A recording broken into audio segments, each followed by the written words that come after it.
تقریباً 1/3 پر اسلام پھیل چکا تھا، 1/3 پر اسلام پھیل چکا تھا۔ اب قریش نے بھی بڑھتی ہوئی طاقت دیکھ کر معاہدہ توڑا تھا، حنین کی جنگ ہوئی تھی،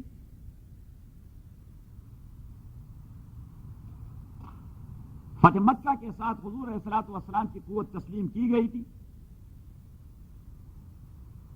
حضور علیہ الصلوۃ والسلام نے خطوط بھی بھیج دیے، دعوتی جماعتیں بھی بھیج دی۔ بصرہ کے حاکم شرحبیل ابن عمر، بصرہ عراق کا حصہ ہے، اس زمانے میں شام کا حصہ تھا، اس زمانے میں عراق نام نہیں تھا، شام تھا۔ تو بصرہ کے حاکم شرحبیل ابن عمر یہ سلطنت الروم کے ساتھ تھے، انہی کے ساتھ فیڈریشن یا کنفیڈریشن میں تھے۔ تو حضور علیہ السلام نے اس کے پاس بھی داعی بھجوا دیا اور خط لکھ کر دعوت دے دی، لیکن اس بدبخت نے حضور علیہ السلام کے قاصد کو شہید کر دیا۔ شرحبیل ابن عمر حضور علیہ الصلوۃ والسلام کے قاصد حارث ابن عمیر کو شہید کر دیا۔ آپ صلی اللہ علیہ وسلم نے شام کے علاقے میں 15 آدمیوں کا ایک وفد دعوت کے لیے بھی بھیج دیا، جماعت بھیج دی۔ وہاں پہ ذات الطلح ایک مقام ہے، تو رومیوں نے ان 15 صحابہ کو وہاں شہید کر دیا۔ جماعت میں ایک آدمی کعب ابن عمیر غفاری، وہ بچ کر نکلے اور واپس آ گئے، اور اس نے اطلاع حضور علیہ الصلوۃ والسلام کو دے دی کہ اس قسم کا مسئلہ ہو گیا۔ لہذا آپ صلی اللہ علیہ وسلم نے 3000 کا ایک لشکر ترتیب دے کر 3000 کے ایک لشکر ترتیب دے کر اس جانب بھجوا دی شام کی طرف، کہ ان لوگوں کو ایک سبق سکھائی جائے کہ قاصد کو کوئی قتل نہیں کرتا، جماعت والوں کو کوئی کچھ نہیں کہتا۔ یہ تو مشنریز ہیں، مشنریز کو کوئی کچھ نہیں کہتا، مشنریز تو ہر جگہ آزاد رہتے ہیں، مشنریز تو پیسفل لوگ ہوتے ہیں، پیسفل لوگوں کو آپ قتل کرتے ہیں۔ اب کیا ہوا انشاءاللہ آئیں۔ الحمدللہ رب العالمین والصلاۃ والسلام علی رسول محمد وعلی اصحابہ اجمعین۔ محمد الحمد بالقرآن العظیم ربنا ذکرنا من القرآن ما نسینا وعلمنا منه ما جهلنا واذكرنا تلاوته وانا الليل وانا النهار صلی اللہ علیہ وسلم۔ بسم اللہ الرحمن الرحیم۔ تو ہم شروع کر چکے تھے جسٹ اونلی اے بریف سورہ التوبہ، جس کا دوسرا نام ہے سورہ البراءہ۔ میں نے کہہ دیا تھا کہ اس کے ابتدا میں نہ تو بسم اللہ لکھی گئی ہے اور نہ پڑھی جاتی ہے۔ وجہ کیا ہے؟ Only to follow Muhammad peace be upon ہے صلی اللہ علیہ وسلم۔ اور یہاں سے یہ پہلو نکلتا ہے کہ قرآن کریم کے محفوظ کرنے میں صحابہ کرام کتنے محتاط تھے۔ حضور نے بسم اللہ کہہ دیا کسی صورت کے ابتدا میں، تو انہوں نے بھی کہہ دیا، حضور نے چھوڑ دیا۔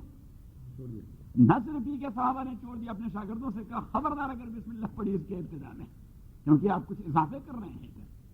دیئرفور وی کین سے کہ قرآن اللہ کی وہ کتاب ہے کہ اس میں ایک زبر زیر کا کوئی اضافہ نہیں کر سکتا، اور نہ کر چکا ہے تاحال، کوئی نہیں کر چکا۔ تو بسم اللہ الرحمن الرحیم ایک تو یہ۔ دوسری بات یہ ہے کہ مضمون کے اعتبار سے یہ سورت سورہ انفال اور اس کا سبجیکٹ میٹر ایک ہی ہے، تو گویا مضمون کے اعتبار سے اور معنی کے اعتبار اور مفہوم کے اعتبار سے ایک ہی صورت ہے، لہذا دوسری بسم اللہ کی ضرورت ہی نہیں تھی۔ اچھا، دوسری بات یہ کہ اس صورت کو ہم 3 حصوں میں تقسیم کر دیتے ہیں۔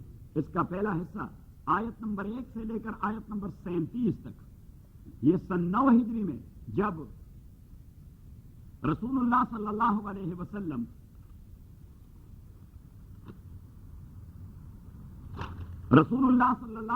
حضرت ابو بکر کو امیر الحاج بنا کر حاجیوں کے وفد کے ساتھ مکہ معظمہ بھجوا چکے تھے۔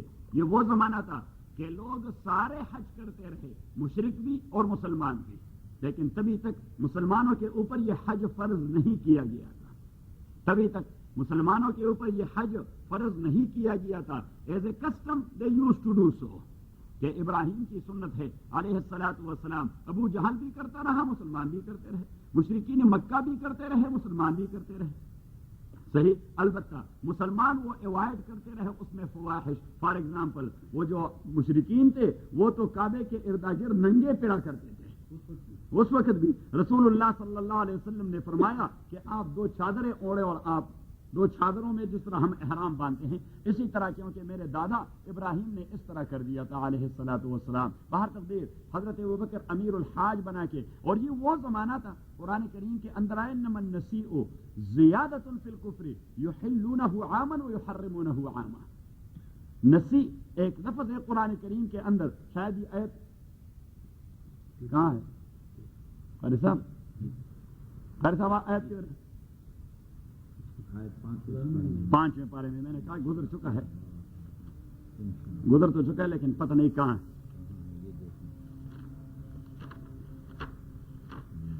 سورت کیا کون سی سورت میں؟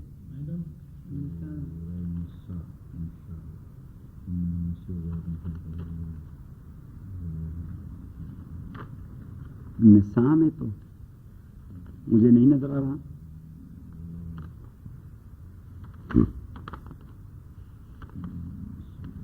آپ ذرا آیت 2-3 پڑھیں.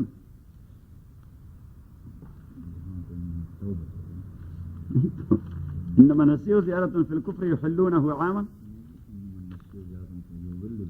لیضلوا به عن سبیل اللہ یحلونہ عاما ویحرمونہ عاما لیواطئوا عدۃ ما حرم اللہ.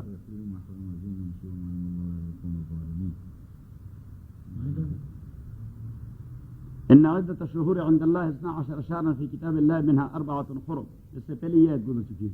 تو پھر تو یہ 10واں ہے تو پھر تو اسی میں ہے. ہم نے کہیں حوالہ دیا ہے. ہاں ہاں بس یہ آ رہا ہے، آ رہا ہے آیت نمبر 36 جو آ رہا ہے تو وہ آپ دیکھیں. دیکھ لیا اسی صورت میں جو ہمارا سبق ہے. ان عدۃ الشہور عند اللہ 12 شہرا، تاکہ شمار سال کے مہینوں کا 12 شہرا 12 مہینے ہیں. فی کتاب اللہ، اللہ کے کریشن میں اللہ نے زمانے کا جو نظام بنا دیا ہے اسی میں سال جس کسی کا بھی ہو وہ 12 مہینے ہی کا ہوگا. سال جس کسی قوم کا بھی ہو تو سال کتنا ہوگا؟ ہاں. اللہ کریم فرماتے ہیں that is natural, that is فطری، دیٹ از فی کتاب اللہ. مین یہ اللہ کی تکوین میں یہ چیز اس طرح. نبی کریم صلی اللہ علیہ وسلم نے فرمایا ان الزمان قد استدار کہیئتہ یوم خلق اللہ السماوات والارض. میں اصل میں آپ کو ایک پوائنٹ پہ لانا چاہتا ہوں اس لیے میں نے یہ جگہ نکالی کہ ان عدۃ الشہور عند اللہ 12 شہرا، سال کے مہینے وہ 12 ہیں اللہ کے تخلیق اور اللہ کے تکوین میں. یوم خلق السماوات والارض، اس دن سے جب سے اللہ نے زمین و آسمان کو پیدا کر دیا ہے اسی زمانے سے سال وہ 12 مہینے ہی کا ہے. اس کی یہ سائیکل یہ کتنے میں پورا ہو جاتا ہے؟ 12 مہینے میں. منہا 4 حرم، اس میں 4 مہینے انتہائی احترام والے. ذالک الدین القیم، یہ قانون فطرت، دیٹ از نیچرل اللہ. اللہ کریم نے فرمایا ذالک الدین القیم، دیٹ از نیچرل اللہ. یہ جو میں 12 مہینے کا تذکرہ کر رہا ہوں اللہ کریم فرماتے دیٹ از نیچرل اللہ. فلا تظلموا فیہن انفسکم، آپ لوگ اپنے اوپر سال کے کسی مہینے میں بھی ظلم نہ کیجیے. وقاتلوا المشرکین کافۃ، اور فائٹ کریں مشرکوں کے ساتھ ایز اے ہول. کما یقاتلونکم کافہ، جس طرح وہ آپ سے ایز اے ہول فائٹ کرتے ہیں. وَاعْلَمُوا ان اللہ مع المتقین، اور جان لیجئے کہ اللہ کی رفاقت یہ اللہ سے ڈرنے والوں کے ساتھ ہے. انما بات یہ ہے النسیء زیادۃ فی الکفر، نسی انما بات یہ النسیء، یہ لفظ میں انٹینشنلی اس کا ترجمہ نہیں کرتا. بات یہ کیونکہ یہ ٹرم ہے، یہ لفظ نہیں ہے، یہ کیا ہے؟ یہ ٹرم ہے، اصطلاح ہے. انما بات یہ النسیء کہ نسی زیادۃ فی الکفر، یہ کفر کو انکریز کرنا ہے. یضل بالذین کفروا، گمراہ کرائے جاتے ہیں اسی نسی کے ذریعے کافروں کو. یحلون عاما، وہ حلال بنا دیتے ہیں حرام مہینوں کو 1 سال. وَيُحَرِّمُونَ عَامًا، اور حرام بنا دیتے ہیں اس نسی کو دوسرے سال. لِيُوَاطِئُوا عِدَّةَ مَا حَرَّمَ اللَّهُ، تاکہ وہ موافقت پیدا کر سکیں اس شمار کے ساتھ جو اللہ تعالیٰ نے حرام قرار دیا ہے. فَيُحِلُّوا مَا حَرَّمَ اللَّهُ، لہذا وہ جائز قرار دیتے ہیں اللہ کے محرمات کو. زُيِّنَ لَهُمْ سُوءُ أَعْمَالِهِمْ، زُيِّنَ لَهُمْ سُوءُ أَعْمَالِهِمْ، خوبصورت بنا دیا گیا ہے ان کے لیے ان کے برے اعمال شیطان نے خوبصورت بنا دیے ہیں. وَاللَّهُ لَا يَهْدِي الْقَوْمَ الْكَافِرِينَ، اللہ تعالیٰ ہدایت نہیں کرتا کافر قوم کو. کافر قوم جب ایروگنٹ بن جاتا ہے اللہ کریم فرماتے ہیں میں گائیڈنس کے دروازے بند کر دیتا ہوں، کیونکہ وہ ایروگنٹ بن گئے. اب ضدی کو بھی کیا چھیڑوں، بس ضدی کو چھوڑے کہ بعد میں چلا جائے. صحیح. اب مقصد بات کا یہ تھا کہ مشرکین مکہ کے نسیح کے طریقے دو ہوتے تھے.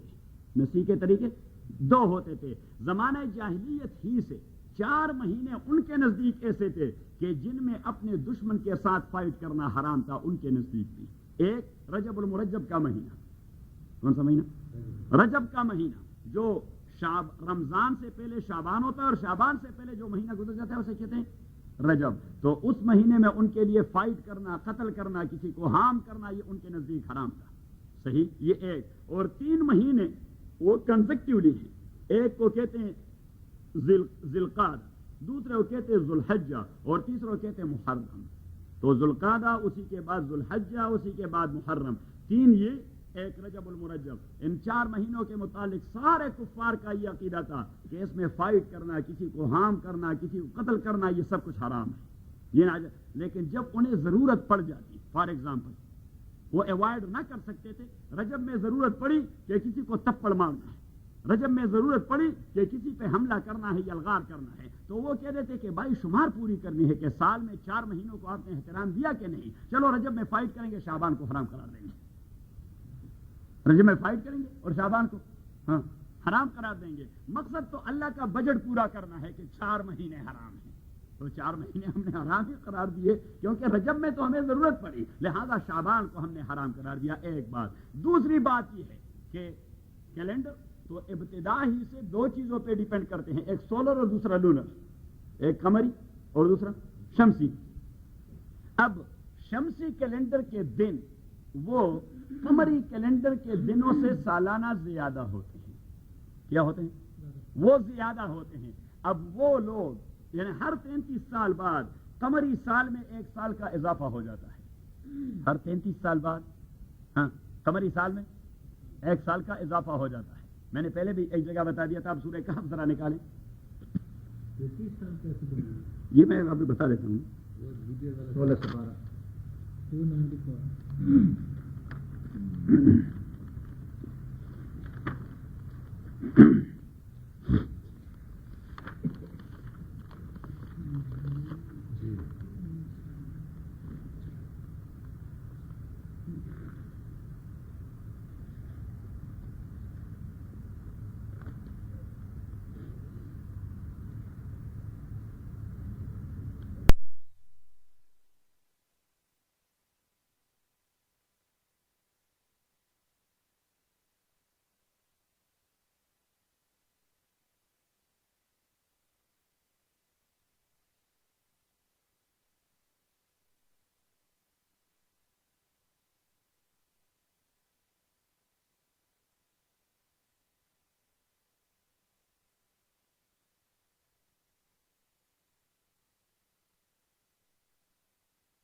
12 حضور صلی اللہ علیہ وسلم کا اس سے الرجک ہونا.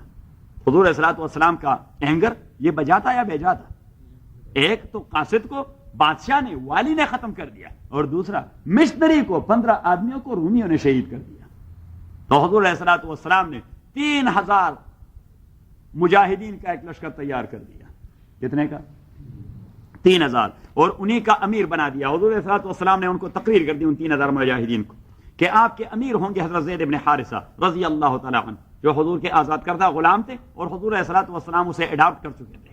زید بن حارثہ رضی اللہ تعالی عنہ کہ یہ اور یہ دیکھیے اسلام کی یہ پہچان ہے کہ وہ آزاد کردہ غلام تھے. حضور نے جلیل القدر صحابہ کے اوپر اس کو امیر بنا دیا اور سب نے کہا آمنا وصدقنا. تو حضور پاک نے حکم دیا کہ زید بن حارثہ رضی اللہ تعالی عنہ یہ آپ لوگوں کے امیر ہوں گے اور فرمایا فإن استشهد فی سبیل اللہ اگر وہ اللہ کی راہ میں شہید ہو گئے. اب حضور علیہ الصلوۃ والسلام تو ان اور اف سے بات کر رہے تھے لیکن صحابہ تو باٹم لائن پک کرتے رہے کہ شہادت اس کی مقدر ہے. جب اللہ کے نبی یہ کہہ رہے تھے کہ فإن استشهد بس وہ چلے گئے اللہ کے ہاں چلے گئے جنتی ہو گئے. فإن استشهد فی سبیل اللہ اگر وہ اللہ کے راستے میں شہید ہو گئے فإذن یتأمر علیکم جعفر بن ابی طالب تو پھر میرے فرسٹ کزن جعفر بن ابی طالب رضی اللہ تعالیٰ عنہ حضرت جعفر جسے جعفر طیار کہتے ہیں. ایک ہوتے ہیں امام جعفر صادق ایک ہوتے ہیں ہاں امام جعفر صادق. امام جعفر صادق حضرت علی زین العابدین کے بھتیجے ہیں امام باقر کے بیٹے ہیں. وہ حضرت حسین کے پڑپوتے ہیں حضرت حسین کے پڑپوتے ہیں اور حضرت جعفر طیار حضرت حسین کے چچا ہیں. تو حضرت جعفر طیار رضی اللہ تعالی عنہ جو حضرت علی کے بھائی تھے کہ پھر یہ امیر ہوں گے. فإن استشهد فی سبیل اللہ اگر وہ بھی شہید ہو گئے فیضن یقود بکم عبداللہ ابن رواحہ رضی اللہ تعالیٰ عنہ تو پھر آپ کے تیسرے امیر ہوں گے عبداللہ ابن رواحہ رضی اللہ تعالیٰ عنہ. فإن استشهد اگر وہ بھی شہید ہو گئے تو پھر یہ آپ لوگوں کی ذمہ داری ہے اپنے لیے اپنے میں سے امیر کا انتخاب کریں. وہاں سے علماء نے ایک نقطہ پک کر دیا اس حدیث سے. امام ابو حنیفہ رحمۃ اللہ علیہ نے ایک نقطہ پک کر دیا کہ جماعتی کاموں میں اور حکومتی کاموں میں 3 لائنز لیڈنگ کی ہونی چاہیے کہ اگر یہ لیڈنگ چلی گئی تو یہ سبسٹیٹیوٹ موجود ہو اور یہ بھی چلی گئی تو یہ سبسٹیٹیوٹ موجود ہو اور یہ بھی چلی گئی which rarely happen بہت seldomly happen. کبھی کبھار ایسا ہو جاتا ہے کہ تینوں کی تینوں قیادتیں چلی جائیں پھر مسلمان اپنے طور پر کر دیں لیکن کم از کم 3 قیادتیں یہ ایک دوسرے کے پیچھے تیار رہنی چاہیے تیار رہیں. حضور علیہ الصلوۃ والسلام نے 3 قیادتیں پرووائڈ کر دی. فرمایا اگر تینوں شہید ہو گئے تو پھر چوتھے کا آپ انتخاب کریں. صحیح. یہ لوگ چلے گئے. اب جب لوگ چلے گئے تو شرحبیل ابن عمر مکان ایک جگہ ہے معان شام میں ایک جگہ ہے معان.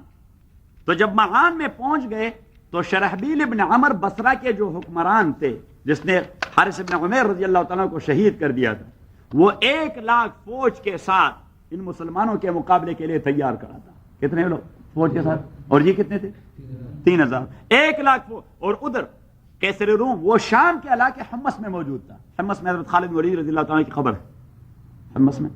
اب گئے تو نہیں میں دیکھا ہوا ہے. یہ بھائی یہ بڑے پہنچے ہوئے آدمی ہیں تبھی تو ہم اس کی غیر حاضری کو نوٹس کرتے ہیں.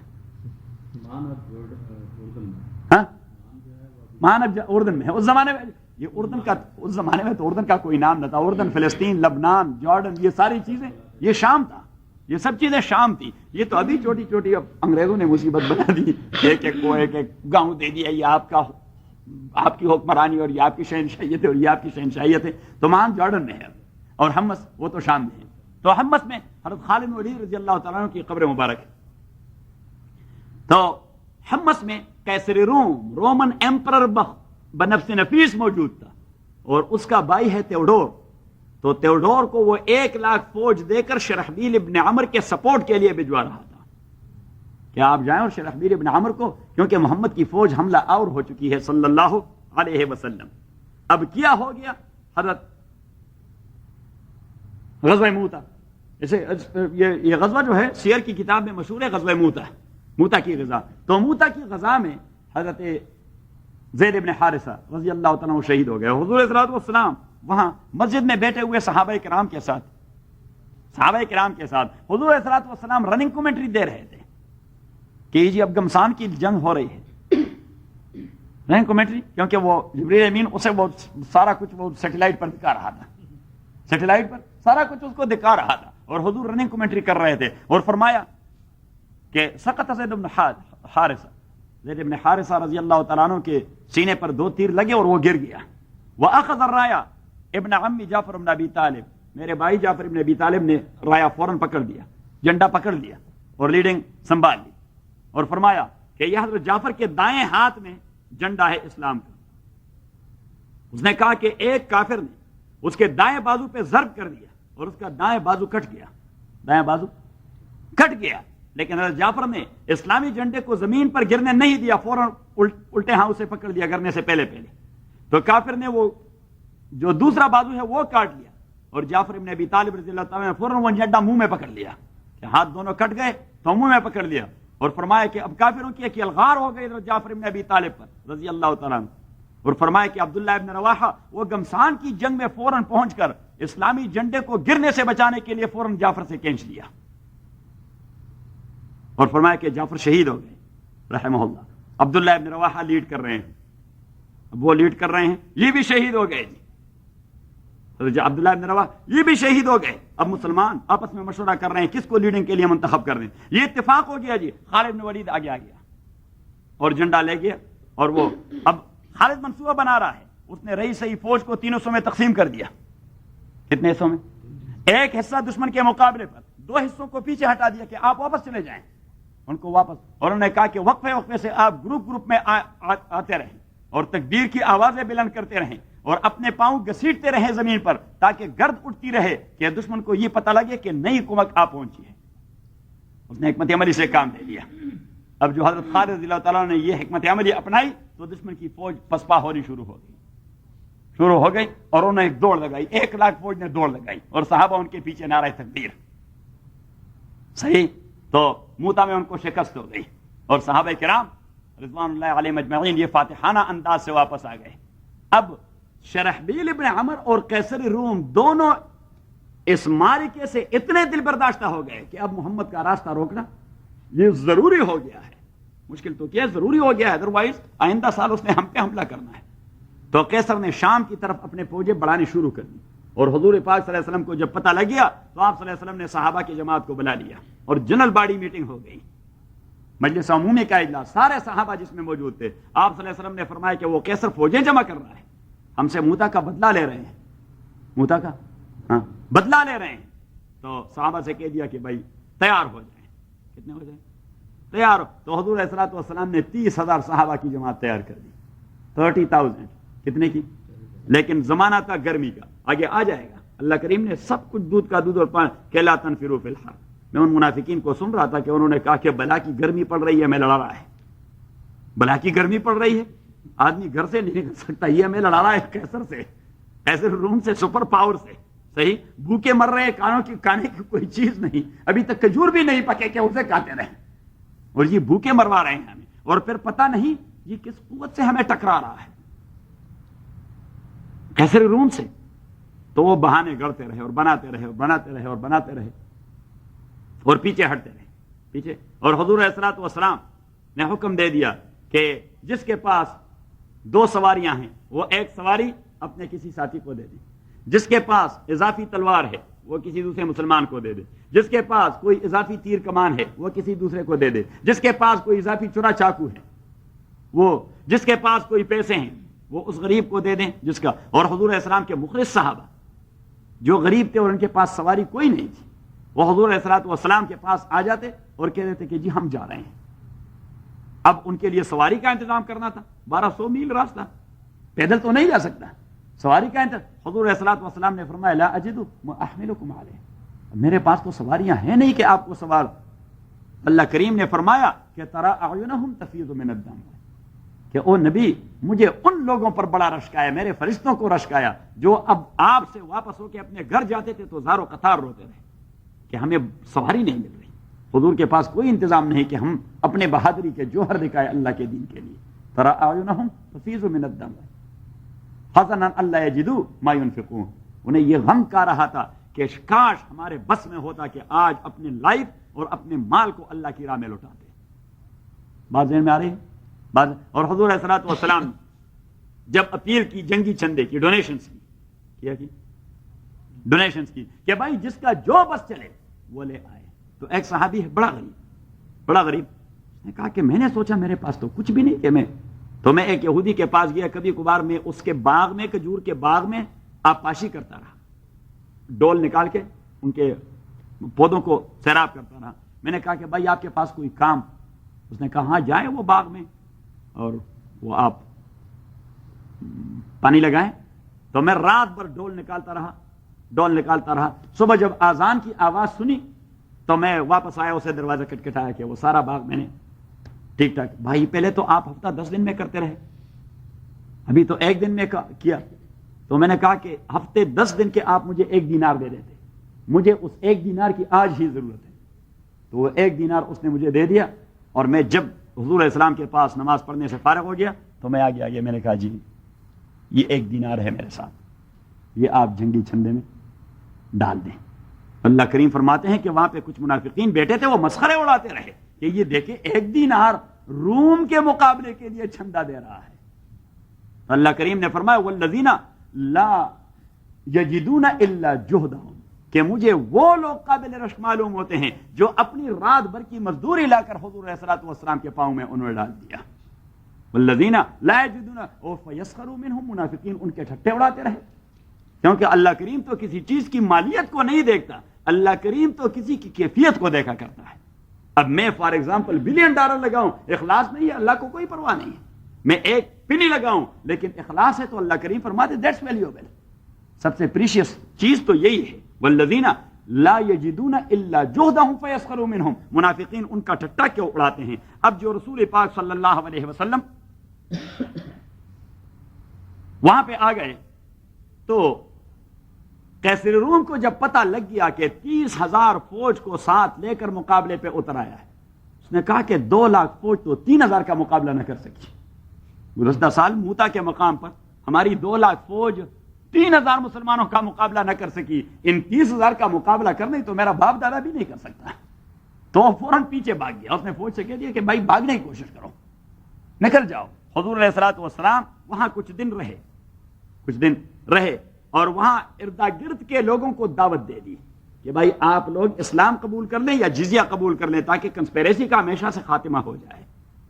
تو اس صورت میں اس واقعے کی پوری تفصیل موجود ہے.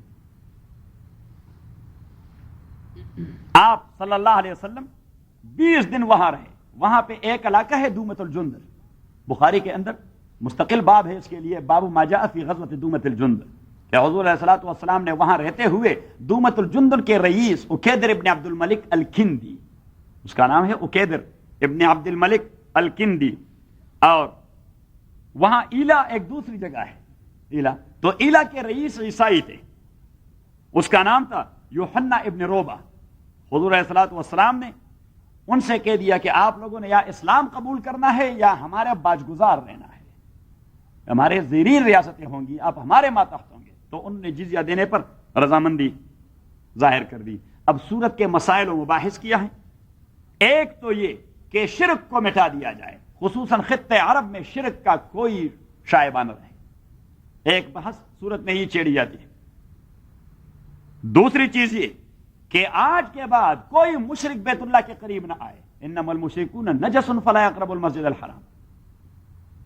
تیسری بات یہ کہ آج تک آپ لوگ گزارا کرتے رہے, کفار بیت اللہ کا انتظام و انسنام کرتے رہے. اللہ کریم نے فرمایا کہ ما کان للمشرکین ان یعمروا مساجد اللہ, توحید کے مرکز کے ساتھ مشرک کا کیا تعلق ہو سکتا ہے. لے لے ان سے چابیاں اور انہیں باہر نکالے کہ چلو باہر نکلے. تیسری بات. چوتھی بات, جاہلیت کے سارے آثار کا خاتمہ کیجیے. پانچویں بات کہ اپنے پیغام کو ذرا عربین پیننسلا سے باہر بھی پھیلائیں. چھٹی بات کہ منافقین نے اس بار جو مصیبتیں آپ لوگوں کی لیے کھڑی کر دی ہیں, آئندہ کے لیے ان کے ساتھ کسی قسم کے نرمی کا برتاؤ نہ کیا جائے, سختی کرو ان سے. تو منافقین کا ایک مرکز تھا اور منافقین کے سردار تھے سویلم, اس کا نام تھا سویلم. وہاں پہ ان کی میٹنگیں ہوتی تھی حضور علیہ السلام اور مسلمانوں کے خلاف. حضور علیہ السلام نے حکم دے دیا کہ جا کے سویلم کے گھر کو تو آگ لگائیں, کیونکہ جب اللہ نے کہہ دیا کہ نرمی نہ ہو تو حضور علیہ السلام نے فرمایا وہ سویلم کے گھر کو تو آگ لگا دیں. تو صحابہ دوڑ کے اس پر تیل چھڑک دیا اور آگ لگا دی. اب حضور علیہ الصلوۃ والسلام کے تبوک میں جانے سے پہلے ایک اہم واقعہ رونما ہوا تھا. میں ساتھیوں کو وہاں حج میں بتا رہا تھا, عمر دین تو ہے, حج میں بتا رہا تھا. قباء میں ایک مسجد تو ہے اب بھی, مسجد قباء, جس کی بنیاد حضور پاک صلی اللہ علیہ وسلم نے رکھی تھی، اور جس کے متعلق حضور نے فرمایا کہ جس نے اس میں 2 رکعت نماز پڑھی تو پورے عمرے کا ثواب مل جاتا ہے۔ اب عمرے میں تو دھکے کھانے پڑتے ہیں، 2 رکعت وہاں پڑھنے میں کوئی دھکے مکے نہیں کھانے پڑتے، بڑے آسانی سے آدمی پڑھ لیتا ہے، 20 رکعت بھی پڑھ لیتا ہے، 10 عمروں کا ثواب ہو جاتا ہے۔ کیونکہ یہ جو عمر دین ہے یہ مجھ سے پوچھتا رہا کہ اگر 2 کے علاوہ میں مزید پڑھوں تو مزید عمرے، میں نے کہا اللہ کے گھر میں کوئی کمی ہے کہ نہیں؟ آؤ کہے گا کہ نہیں بس ایک دن میں 1 عمرہ زیادہ، میں نے کہا کہ بس پڑھتے رہو، 2 پڑھتے رہیں گے اور عمرے کا ثواب ملتا جائے گا۔ تو ایک تو مسجد قباء جو حضور علیہ الصلوۃ والسلام نے بنائی تھی، اور یہ اسلام کی پہلی مسجد تھی مسجد حرام اور مسجد اقصی کے بعد۔ مسجد نبوی سے بھی اس کی تاریخ قدیم ہے، کیونکہ مسجد نبوی تو بعد میں بنی، تو مسجد قباء یہ تاریخی اعتبار سے پہلی مسجد جو حضور علیہ الصلوۃ والسلام نے بنائی۔ اور وہاں پہ ایک دوسرا قبیلہ رہتا تھا جو اس قبیلے والوں کا، جنہوں نے حضور کو جگہ دی تھی مسجد کے لیے، اور جن کے پاس حضور 3 دن مہمان بن کے ٹھہرے رہے، تو ان کے عزیز تھے جن کو ان کی سیادت پسند نہیں تھی کہ بھائی ان کو تو بڑی شہرت مل گئی، لوگ ان کا نام لیتے ہیں کہ وہ انہوں نے حضور کو جگہ دے دی تھی اور انہوں نے مسجد بنائی ہے، تو کیوں نہ ہم بھی ایک مسجد بنائے تاکہ ہمیں بھی کچھ فیم اور نیم ملے۔ تو اس سلسلے میں انہیں سپورٹ مل گیا ایک عیسائی پریسٹ ابو عامر الراہب سے، اور ابو عامر الراہب یہ قیصر روم کا انسٹالڈ آدمی تھا وہاں، جو اس نے انسٹال کر دیا تھا، اس نے انسٹال کر دیا تھا کہ اسلامی ریاست کے اندر کچھ مصیبتیں پیدا کرتے رہو۔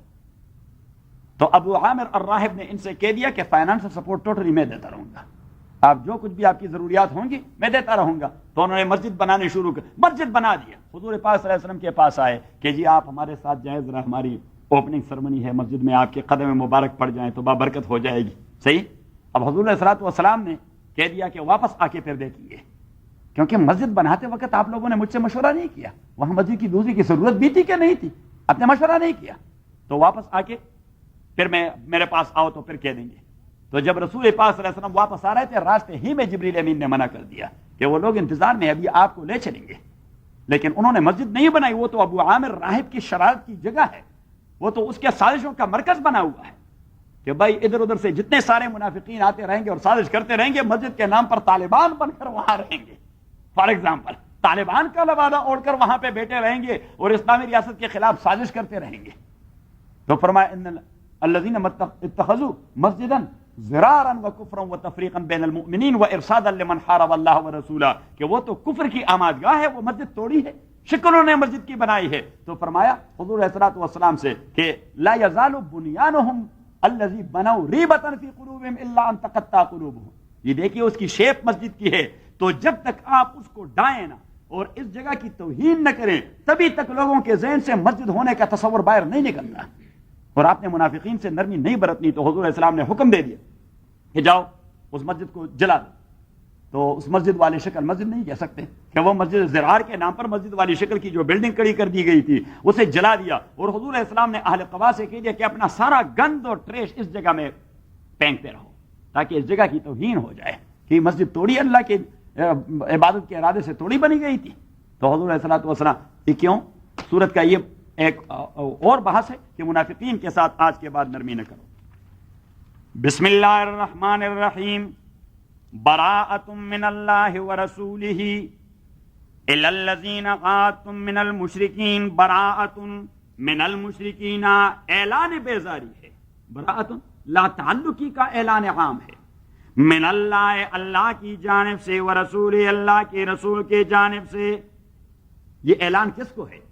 الی الذین ان لوگوں کو، عاہدتم جن کے ساتھ آپ نے معاہدہ کر دیا تھا، من المشرکین اور وہ مشرکوں میں سے ہے، انہیں کہہ دو فسیحوا فی الارض اربعۃ اشہر کہ آپ چکر لگاتے رہو، سیاحت کرتے رہو، اپنے معاملات سنوارتے رہو اللہ کی زمین میں صرف 4 مہینے، وَاعْلَمُوا اور جان لیجئے انکم غیر معجز اللہ، یہ تھریٹ ہے رسول پاک کی جانب سے کہ میں نے جو 4 مہینے کی مدت دے دی ہے، خبردار اگر مجھے پتہ لگی ہے کہ کوئی کنسپیریسی آپ لوگ کر رہے ہیں، جان لیجئے انکم غیر معجز اللہ کہ آپ اللہ سے دوڑنے والے نہیں، آپ اللہ سے چھٹکارا پانے والے نہیں۔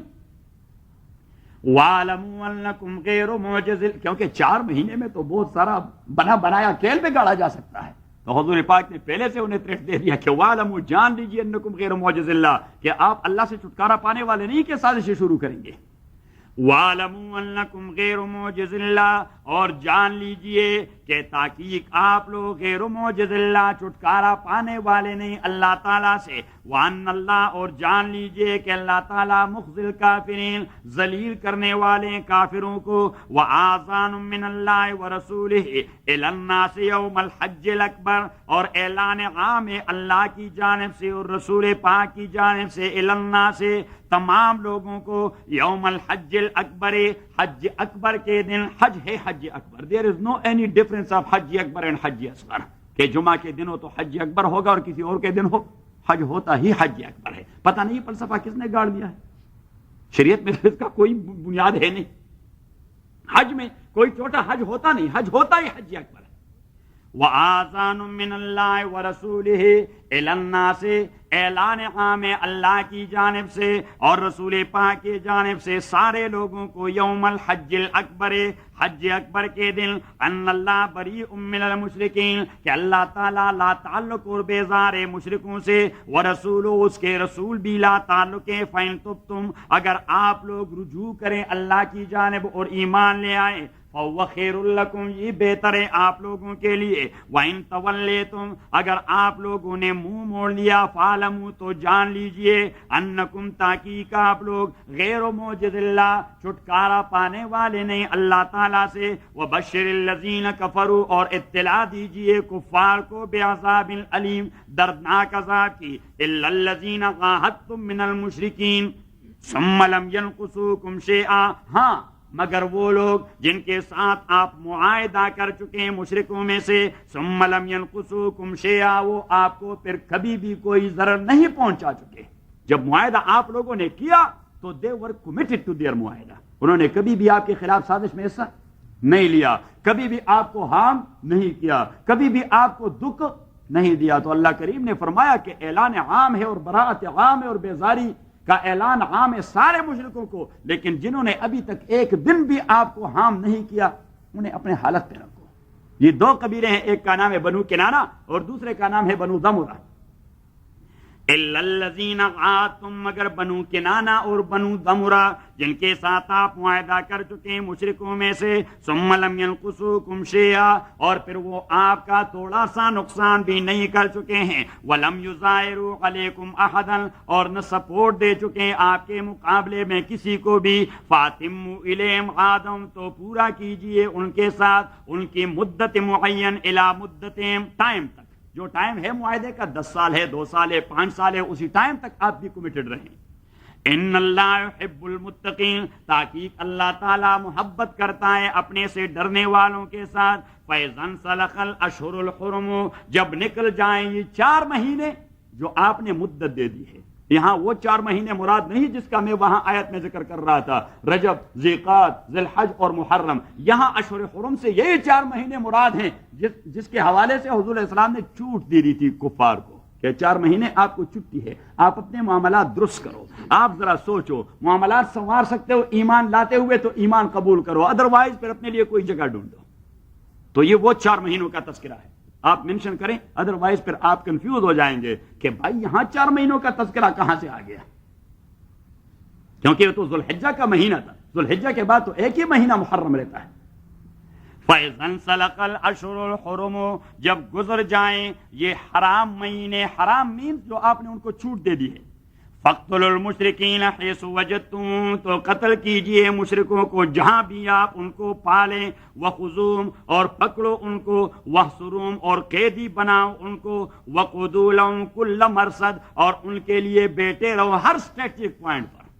وَقُعُدُوا لَهُمْ كُلَّ مَرْصَدٍ، اور ان کے لیے بیٹھے رہو ہر اسٹریٹجک پوائنٹ پر. فَإِن تَابُوا وَأَقَامُوا الصَّلَاةَ وَآتَوُا الزَّكَاةَ فَخَلُّوا سَبِيلَهُمْ، اگر وہ لوگ ایمان لے آئے، وَأَقَامُوا الصَّلَاةَ، اور نماز پڑھنا شروع کر دیا، وَآتَوُا الزَّكَاةَ، اور زکوٰۃ دینا شروع کر دیا. کیونکہ بعض اوقات آدمی ایمان تو لے آتا ہے، نہ نماز پڑھتا ہے نہ زکوٰۃ دیتا ہے، ہمیں اس کے ایمان کا کیا پتہ ہوتا ہے؟ کیونکہ ایمان کی کچھ علامت بھی ہونی چاہیے، ہر چیز کے لیے کوئی نشانی ہے، ہر چیز کے لیے ہاں کیا ہوتی ہے؟ کوئی نشانی ہوتی ہے. فَإِن تَابُوا اگر ان لوگوں نے رجوع کر دیا اللہ کی جانب وَأَقَامُوا الصَّلَاةَ اور قائم کر دیا نماز کو وَآتَوُا الزَّكَاةَ اور زکوٰۃ دے دیا فَخَلُّوا سَبِيلَهُمْ تو پھر ان کا راستہ کھول دیجیے، یعنی انہیں کچھ نہ کہیے، فَخَلُّوا سَبِيلَهُمْ تو خالی کیجیے ان کے راستے کو، ان اللہ غفور الرحیم تحقیق اللہ تعالیٰ بخشنے والا اور مہربان ہے۔ وَإِنْ أَحَدٌ مِّنَ الْمُشْرِكِينَ اسْتَجَارَكَ فَأَجِرْهُ اور اگر کوئی ایک آدمی من المشرکین مشرکوں میں سے استجارہ آپ سے پولیٹیکل اسائلم لینے کی درخواست کر دی، استجارہ پولیٹیکل اسائلم۔ وَإِنْ أَحَدٌ مِّنَ الْمُشْرِكِينَ اور اگر مشرکوں میں سے کوئی آدمی استجارہ کا اسائلم لینے کی درخواست کر دے فَأَجِرْهُ تو دے دے اسے اسائلم، انہیں پناہ دے دیں، فَأَجِرْهُ انہیں پناہ دے دیں حَتَّى يَسْمَعَ کلام اللہ تاکہ وہ اللہ کے کلام کو سن لے، اپنے ساتھ گل مل کے رکھ کے شاید کنونس ہو جائے، اپنے ساتھ گل مل کے رکھ کے پناہ دے دیں اور اپنے ساتھ گل مل کے رکھے۔ اور دیکھیے اسلام نے جو سلیوری کے ابتداءً برقرار رکھا تھا، سلیوری کو برقرار، اس میں بنیادی فلسفی یہی تھی کہ کافر کو قید میں لا کر اگر آپ فدیہ لے کر آزاد کر دیں یا آپ مفت میں آزاد کر دیں it means then he will be کافر فار ایور۔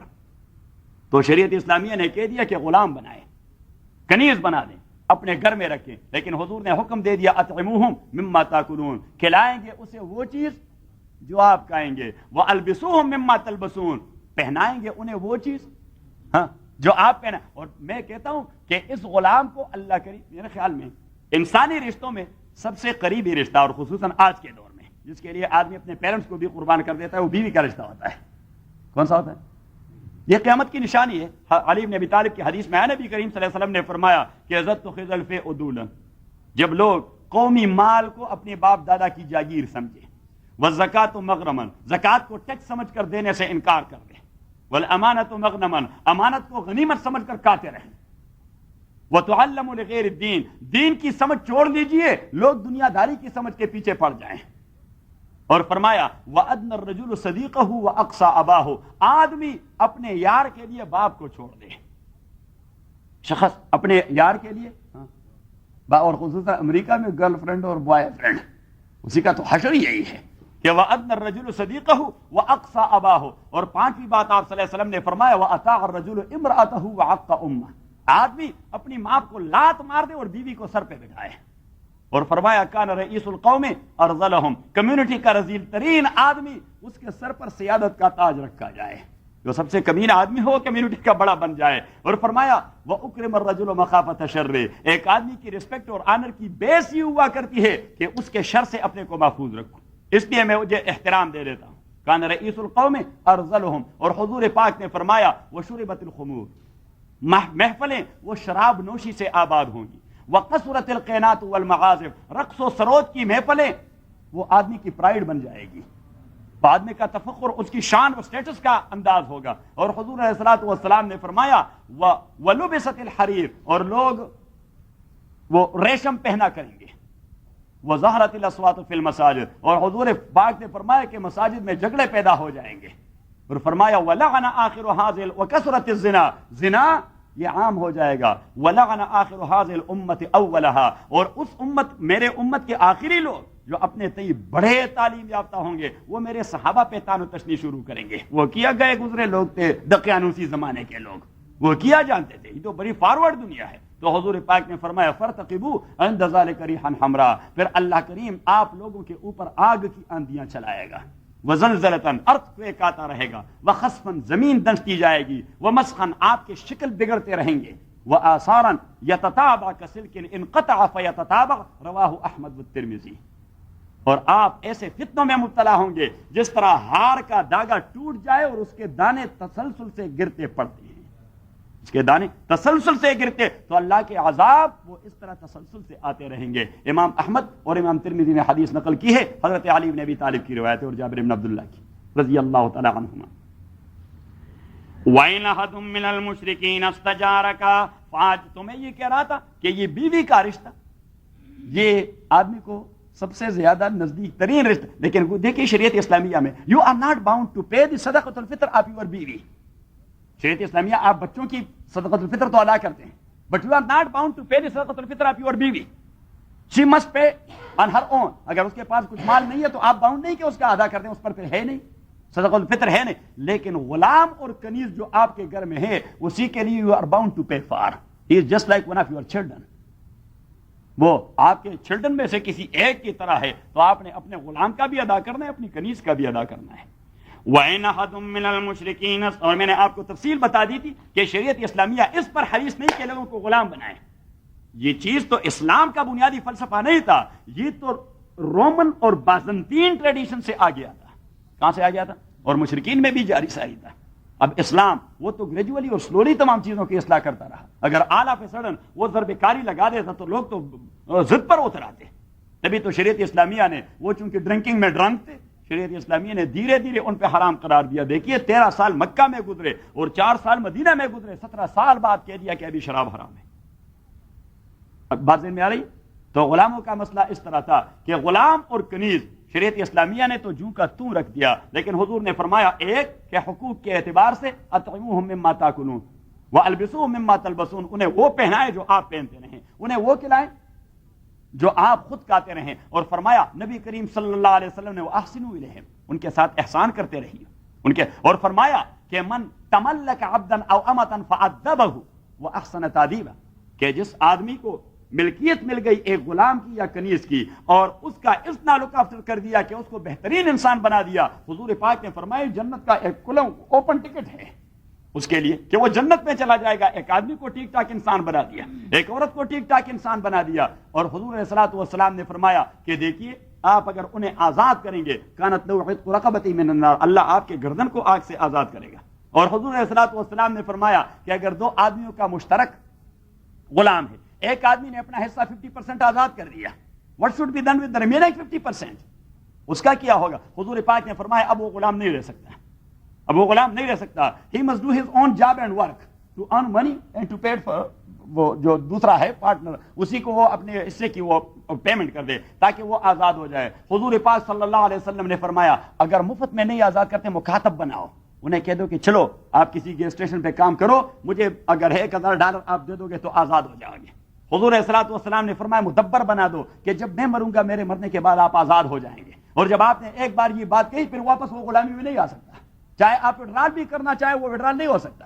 اور حضور پاک نے فرمایا کنیز ہے تو ام ولد بنا دو، مین اسی سے بچہ پیدا کرو تاکہ وہ آزاد ہو جائے اور آپ اس کے بطن سے جو بچہ پیدا ہو جاتا ہے وہ آٹومیٹکلی آزاد ہوگا. اور قرآن کریم نے فرمایا کہ کسی نے قتل کر دیا ہے قتل خطا یا جار مجرائے خطا، قتل خطا یا جار مجرائے خطا یا قتل بسبب، تو بطور کفارہ وہ غلام کو آزاد کر دے یا کنیز کو آزاد کر دے. اگر کسی نے زہار کر دیا اپنی بیوی سے کہہ دیا آپ میرے لیے ایسے جس طرح میری ماں، تو بطور کفارہ غلام آزاد کر دے یا کنیز آزاد کر دے. کسی نے قسم اٹھائے اور قسم کو بریک کر دیا، توڑ دیا، تو پھر وہ غلام آزاد کر دے یا کنیز آزاد کر دے. آل دیز تھنگز انڈیکیٹس کہ شریعت اسلامیہ اس پر حریص ہے کہ لوگوں کو آزادی ملے، نہ یہ کہ لوگ غلام اور کنیز رہیں.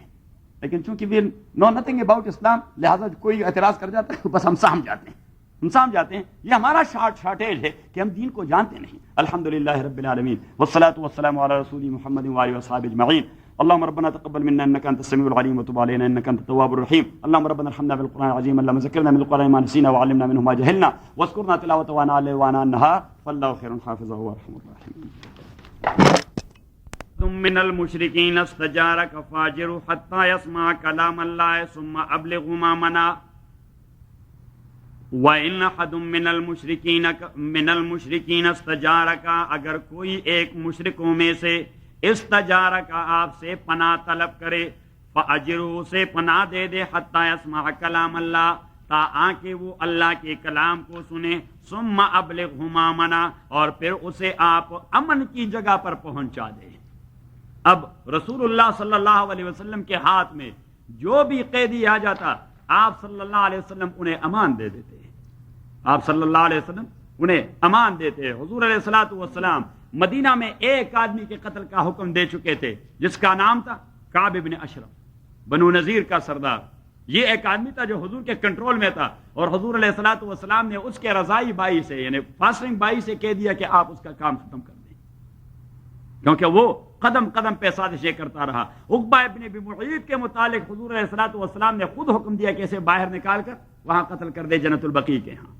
اور امیہ ابن خلف کے قتل کو حضرت بلال کے ہاتھوں حضور علیہ الصلوۃ والسلام نے اپروو کر دیا کہ بلال نے ٹھیک کیا، بلال نے ٹھیک کر دیا۔ باقی حضور علیہ الصلوۃ والسلام نے کبھی کسی قیدی کو قتل نہیں کیا، حضور علیہ الصلوۃ والسلام نے کبھی کسی قیدی کو قتل نہیں کیا، جو حضور کے کنٹرول میں تھا حضور علیہ الصلوۃ والسلام نے کبھی قتل نہیں کیا، ان کے ساتھ ہمیشہ اچھا معاملہ کیا۔ غزوہ بدر کے جو یہ تھے قیدی جب ابتدائی طور پر حضور علیہ الصلوۃ والسلام نے انہیں تقسیم کر دیا کہ ایک آدمی سے کہہ دیا یہ فلاں کو آپ اپنے گھر لے چلیں، فلاں کو آپ اپنے گھر لے چلیں، اس کو آپ اپنے گھر لے چلیں، تو حضور علیہ الصلوۃ والسلام نے تقسیم کے بعد ایک جملہ کہہ دیا کہ استوصوا بالاسارى خیرا، قیدیوں کے ساتھ آپ سے جتنا اچھا سلوک ہو سکتا ہے وہ اچھا سلوک کریں۔ ابو عزیز مکہ والوں میں سے ایک آدمی ہے جو قیدی تھا، ابو عزیز، وہ خود اپنا واقعہ بیان کرتا ہے اسلام لانے کے بعد کہ میں جس انصاری کے گھر میں تھا، ان کے گھر میں غربت تھی، وہ جو کچھ دن کے وقت مزدوری کر کے جو روٹی پکا لیتے مجھے روٹی دے دیتے، اور خود میاں بیوی اور بچے کھجور کھا کر اوپر سے پانی پی لیتے اور اس پر گزارا کرتے، لیکن جو کچھ دن کے وقت وہ مزدوری کرتے اور اس سے کوئی آٹا لے آتے یا کچھ پکاتے وہ میرے لیے پکا کر، کہ حضور علیہ السلام نے حکم دے دیا کہ استوصوا بالاسارى خیرا۔ ثمامہ ابن اسال جو یمامہ کے سردار تھے اور وہ گرفتار لائے گئے تھے، گرفتار کیے گئے تھے، حضور علیہ الصلوۃ والسلام نے ثمامہ ابن اسال کو مسجد نبوی میں قید رکھا، مسجد نبوی میں قید رکھا۔ ثمامہ ابن اسال ایمان لانے کے بعد خود ہی کہتے ہیں کہ حضور علیہ الصلوۃ والسلام نے حضرت علی کو حکم دے دیا تھا کہ دیکھیے سردار آدمی ہے، کیا ہے؟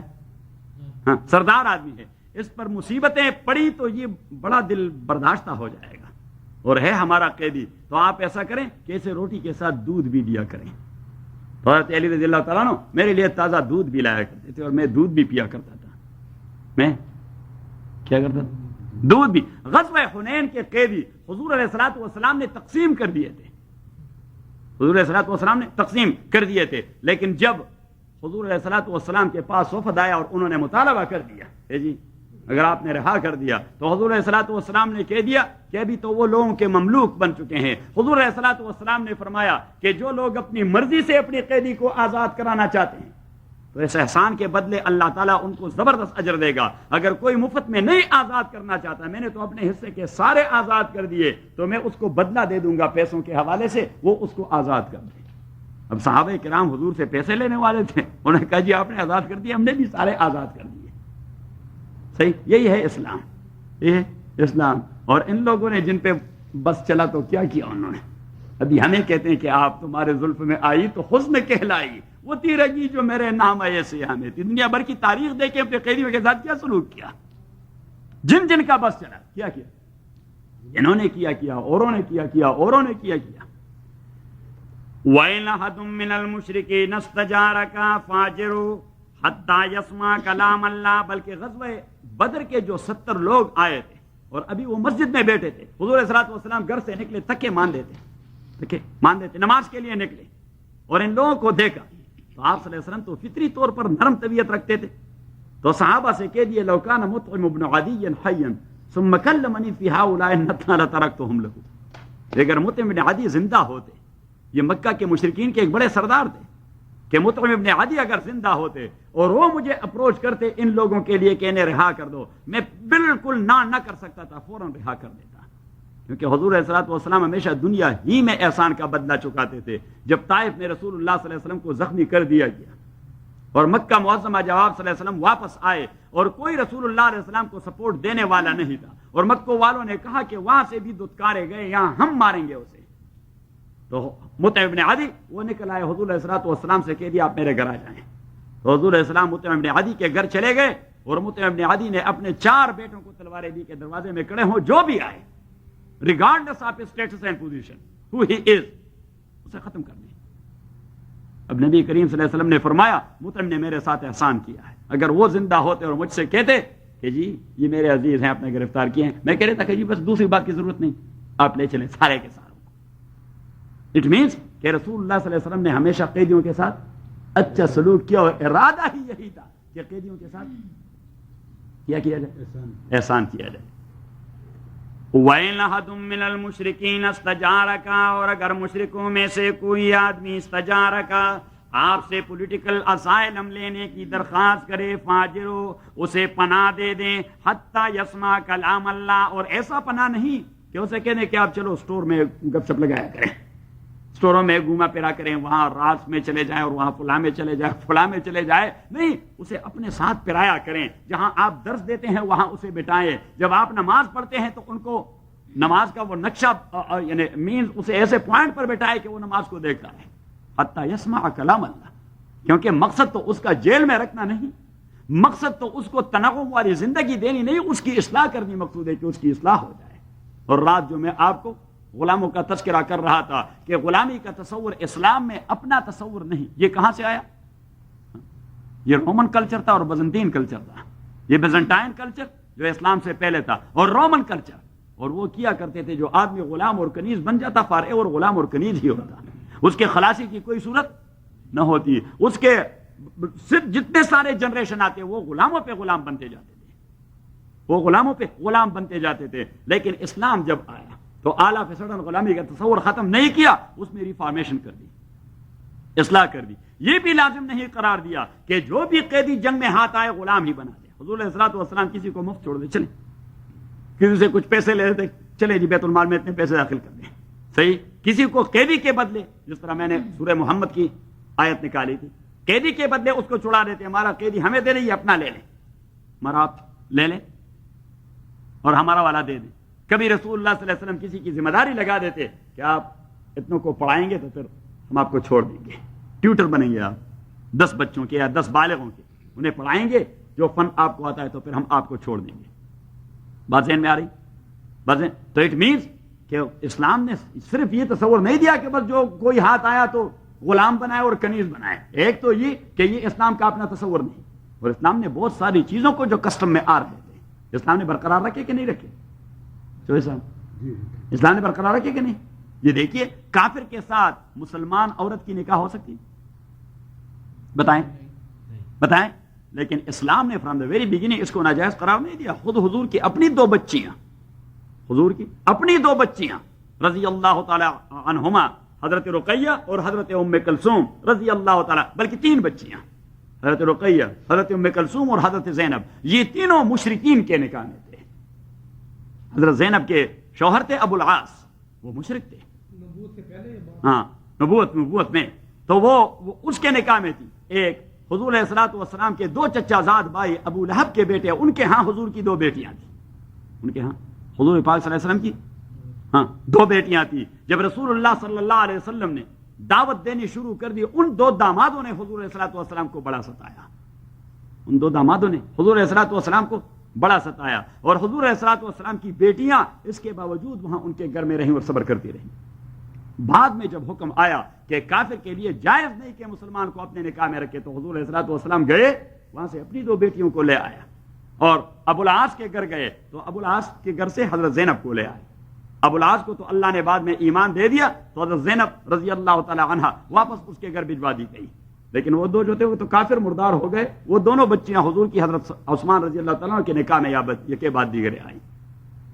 تو اب یہ اسے کہتے ہیں گریجولی اینڈ سلولی اصلاح، کہ اسلام نے جو قسم، کیونکہ رواج کو بیک جنبش قلم چھوڑنا یہ کسی کے بس طاقت کی بات نہیں ہوتی۔ یہ بدعات کا رد کرنا کیوں مشکل ہوتا ہے، خصوصاً پنجاب اور سندھ میں؟ اس لیے کہ نسلاً بعد نسلیں وہ کنڈے اور پتہ نہیں کیا نظر اور نیاز اور کیا جو صاحب 11ویں اور 40ویں اور پتہ نہیں تیجا اور کیا کیا نام ہے، پتہ نہیں کہاں سے آئے ہیں، مجھے تو پتہ نہیں کہ کیا مصیبتیں ہیں۔ جو صاحب جانتے ہیں ساری چیزوں کو، آپ تو ٹھیک ٹھاک جانتے ہیں، آپ کا گاؤں تو ایسا ہے کہ اللہ رحم فرمائے کہ یہ ساری چیزیں وہاں اللہ کے ہاں سے ڈائریکٹ پہنچی ہیں، کیونکہ پیغمبر نے تو اس کی تعلیم نہیں دی۔ تو آپ یہ چیزیں یہ ان کا اگر آپ بیک جنبش قلم رد کریں، لوگ آپ کو سنسار کریں گے۔ That's not the way, that's not the طریقہ۔ تبھی تو مولانا مدنی رحمۃ اللہ علیہ کو ایک شاگرد نے لکھا کہ حضرت میں جس گاؤں میں آ چکا ہوں، یا تو وہ فلاں بدعت ہو رہی ہے، فلاں بدعت ہو رہی ہے، تو میں اس کا رد کرنا چاہتا ہوں۔ تو حضرت مدنی رحمۃ اللہ علیہ نے واپس جواب لے لکھا کہ بیٹا سب سے پہلے تو آپ وہاں کے لوگوں کے ذہن میں یہ بات ڈالیں کہ وہ آپ کو مولوی تو تسلیم کریں. جب تک وہ آپ کو دین کے حوالے سے اتھارٹی تسلیم نہیں کریں گے، خاک آپ کی بات مانیں گے. یعنی پہلے تو آپ یہ انداز اختیار کریں کہ لوگوں کے ذہن میں آئے کہ واقعی یہ عالم ہے، یہ دین کو جانتا ہے. ایک بات. دوسری بات پھر یہ ہے کہ وہ جو رواج ان میں جگہ پڑ کر چکی ہے، اگر بیک جنبش قلم آپ ختم کرنا چاہتے ہیں تو خون خرابہ ہوگا. کیا ہوگا؟ کیا ہوگا؟ خون. اور آپ کو بھی جان کے لالے پڑ جائیں گے، آپ کو بھی جان کے لالے پڑ جائیں گے. تو فرمایا کہ حکمت عملی سے کام شروع کریں. سب سے پہلے تو ان کا ذہن سنت کی قبولیت کے لیے تیار کر دیں کہ ان کے قلب و دماغ میں سنت کی اہمیت آ جائے. سنت کی اہمیت آ جائے تو پھر بدعت پہ ضرب لگانا یہ کوئی وقت نہیں لیتا. یعنی مثلا اگر آپ نے کسی خاص میدان کے سنت کو اجاگر کیا تو اٹ مینز کہ جو چیزیں اس کے ذیل میں نہیں آتی ہیں لوگ کر رہے ہیں آٹومیٹکلی دیز آر بدعہ. دیز آر بدعہ. تو پھر آپ کی زیادہ لمبی تقریر کی ضرورت نہیں ہوگی کہ اب یہ میں نے جو لسٹ لے دیا یہ سنت ہے. اس کے علاوہ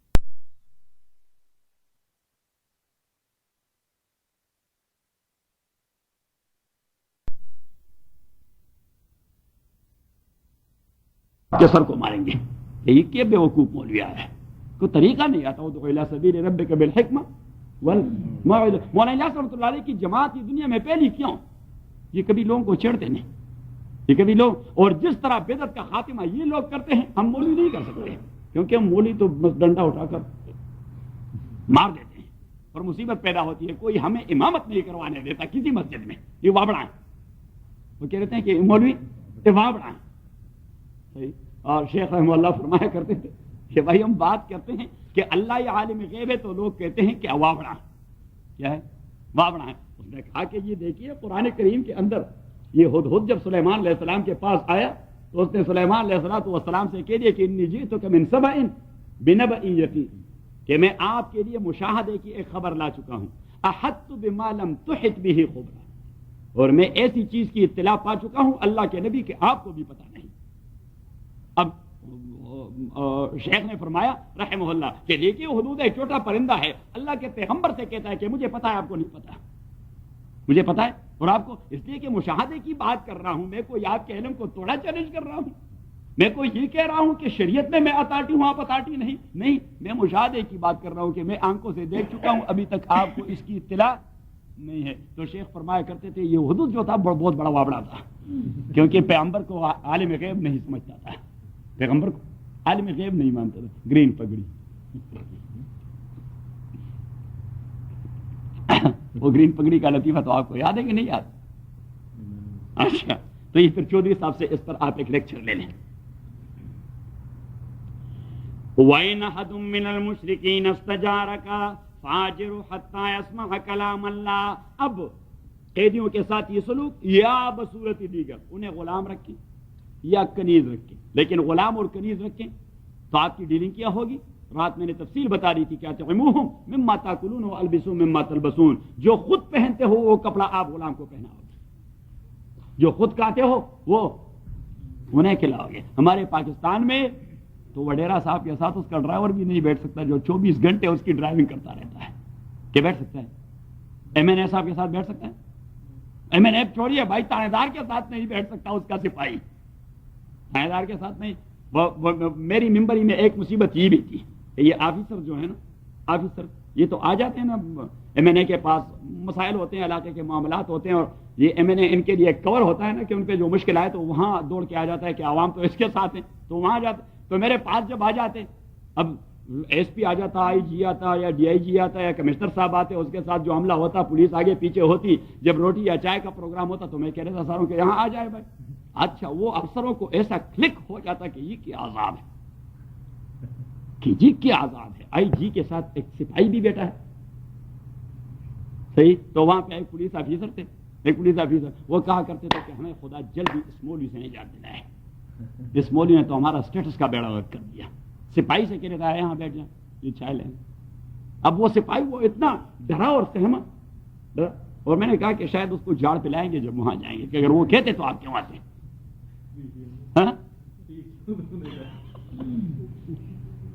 تو حضور اسلام نے فرمایا کیا تھا، مما تاکلون، اور میں نے کہہ دیا کہ بیوی کا فطرانہ یہ شوہر کی ذمہ داری نہیں، بیوی کا فطرہ نہ. لیکن غلام اور کنیز کو شریعت نے اتنا سٹیٹس دے دیا ہے کہ اونر اور ماسٹر وہ باؤنڈ ہے کہ اپنے غلام اور کنیز کا فطرہ نہ ادا کرے گا.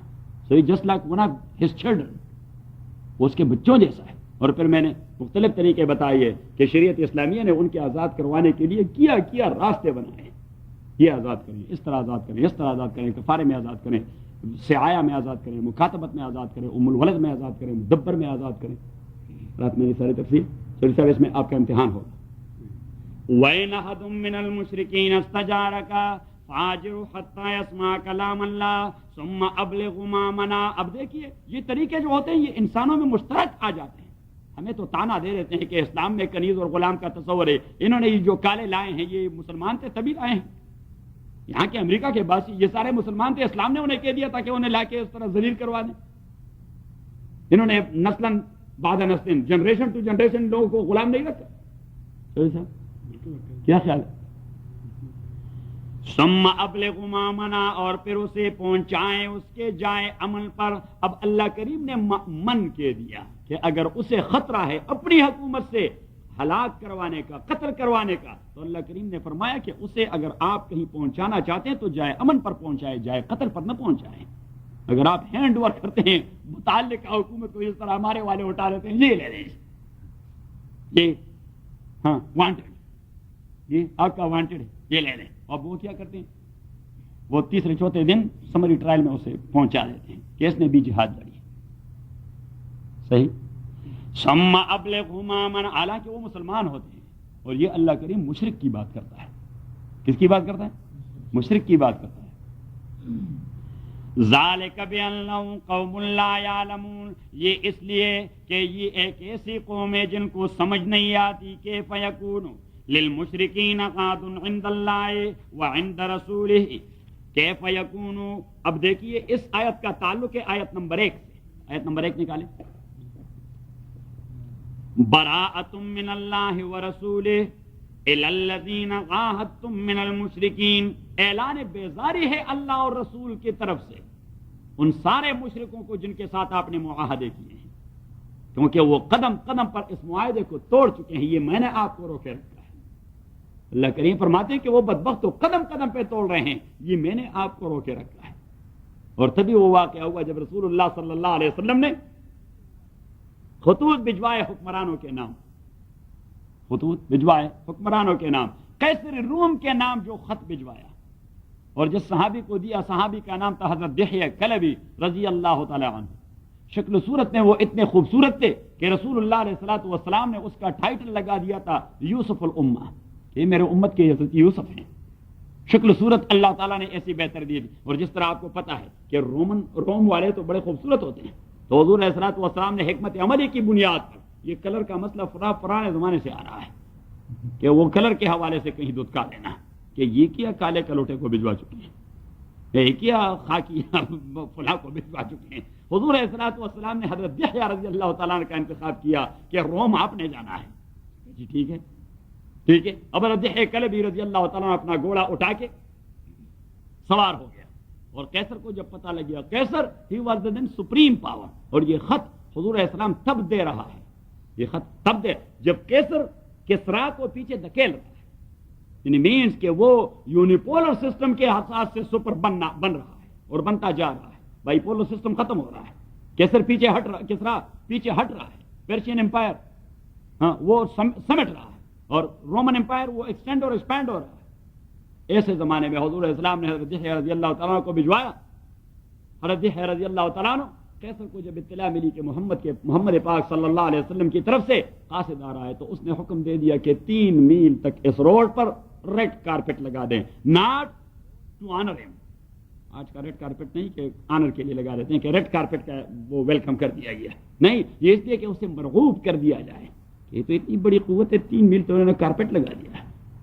اب ان کو خط دینا اور ان کے ساتھ پنگا لینا، یہ تو ویسے دیوار کے ساتھ ٹکرانے کے مترادف.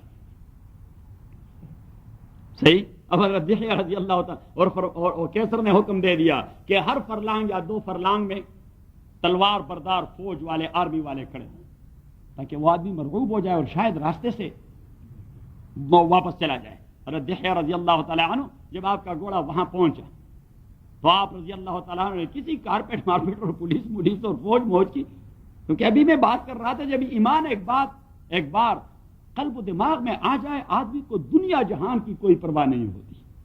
تو رضی اللہ تعالیٰ عنہ اپنے گھوڑے کو سر پٹ دوڑا رہا ہے اس کارپیٹ کے اوپر، اور اسی کے پاس ایک لمبا نیزہ تھا۔ نیزہ تو آپ جانتے ہیں، اسپر جانتے ہیں، اور اس پر تو نیچے سے نوکیلا ہوتا ہے۔ تو رضی اللہ تعالیٰ عنہ جگہ جگہ اسے اس طرح مارتا بھی، تاکہ ان لوگوں کے ذہن میں یہ بات آ جائے کہ انہیں کارپیٹ سے کوئی تعلق نہیں، یہ لوگ کارپیٹ کا کیا کریں گے، یہ قالین کی کیا پرواہ کرتے ہیں۔ اور جب آپ آ گئے بڑے دروازے پر تو وہاں تلوار بردار کھڑے تھے، اور آداب یہ تھا کہ پہلے اجازت مانگی جائے گی، وہاں پہ پیغام پہنچایا جائے گا، پھر وہاں سے پیغام آئے گا کہ ابھی آ جائیں۔ اور کلبی رضی اللہ تعالیٰ عنہ نے مین گیٹ پر اپنے گھوڑے کا لگام اس طرح دڑام سے اندر داخل ہو گیا۔ اب قیصر سامنے بیٹھا ہوا ہے، فوج کڑی ہے، رضی اللہ تعالیٰ عنہ نیچے آ گئے، گھوڑے کو چھوڑ دیے، اور دنیا جہان سے بے خبر قیصر کی آنکھوں میں آنکھیں ڈال کر کے، اور قیصر کے آداب کا تقاضا یہ تھا کہ آدمی فوراً اسے جھک جائے، رکوع کرے۔ رضی اللہ تعالیٰ نے معمول سے زیادہ اس طرح ذرا 200 گز کے فاصلے پر سامنے دیکھ، ہم جب اسکول میں تھے اور وہ ڈرل ماسٹر ہمیں پی ٹی کرواتا رہا تو وہ کہتے کہ 200 گز کے فاصلے پر سامنے دیکھ، تو رضی اللہ تعالیٰ بھی 200 گز کے فاصلے پر سامنے دیکھ جا رہا ہے۔ اب قیصر پر بھی ہے بتا کہ پتہ نہیں یہ کون سی قوت ہے جو میری آنکھوں میں آنکھیں ڈال کر اس طرح آ رہا ہے۔ اور جب پہنچ گئے تو without any reservation and without any hesitation اس سے کہہ دیا خذھا فإنا من حب رسول اللہ صلی اللہ علیہ وسلم، یہ لے لیجیے، یہ میرے محبوب محمد پاک کا خط ہے صلی اللہ علیہ وسلم۔ اب دہیا نے لرزتے ہاتھوں سے لے لیا کہ یہ تو مصیبت ہے کوئی۔ The first impression is the last one. وہ اتنا امپریس ہو گیا کہ بھائی یہ تو کوئی مصیبت، عذاب ہے خدا کا۔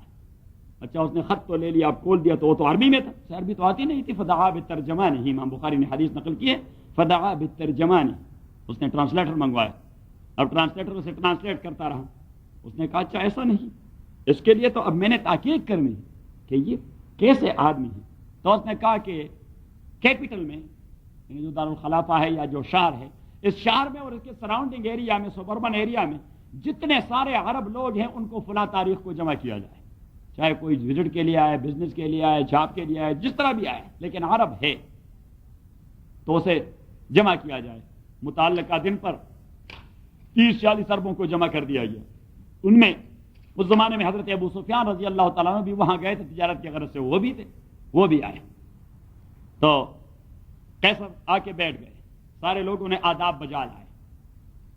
حضرت یحییٰ رضی اللہ تعالیٰ رسول پاک صلی اللہ علیہ وسلم کو پھر واقعہ بیان کر رہا ہے کہ جی پھر قیصر نے پوچھ لیا اپنے ترجمان کی وساطت سے کہ ایکم اقرب نسبا منکم الی محمد صلی اللہ علیہ وسلم، ایک آدمی ہے محمد جو اپنے کو اللہ کا رسول کہتا ہے، آپ میں سے رشتے کے اعتبار سے اس کا قریبی رشتہ دار کوئی ہے؟ رشتے کے اعتبار سے آپ میں سے کوئی قریبی رشتہ دار اس کا ہے؟ تو حضرت ابو سفیان اٹھ کھڑا ہوا کہ جی میں اس کا قریبی رشتہ دار۔ قیصر نے کہا نہیں ایسا نہیں، آپ بتائیں کیا رشتہ ہے آپ کا اس سے؟ تو ابو سفیان نے وہ رشتہ نہیں بتایا کہ میری بیٹی اس کی نکاح میں ہے، یعنی میں اس کا سسر ہوں اور میرا داماد ہے، نہیں، آبائی رشتہ بتا دیا۔ کون سا رشتہ؟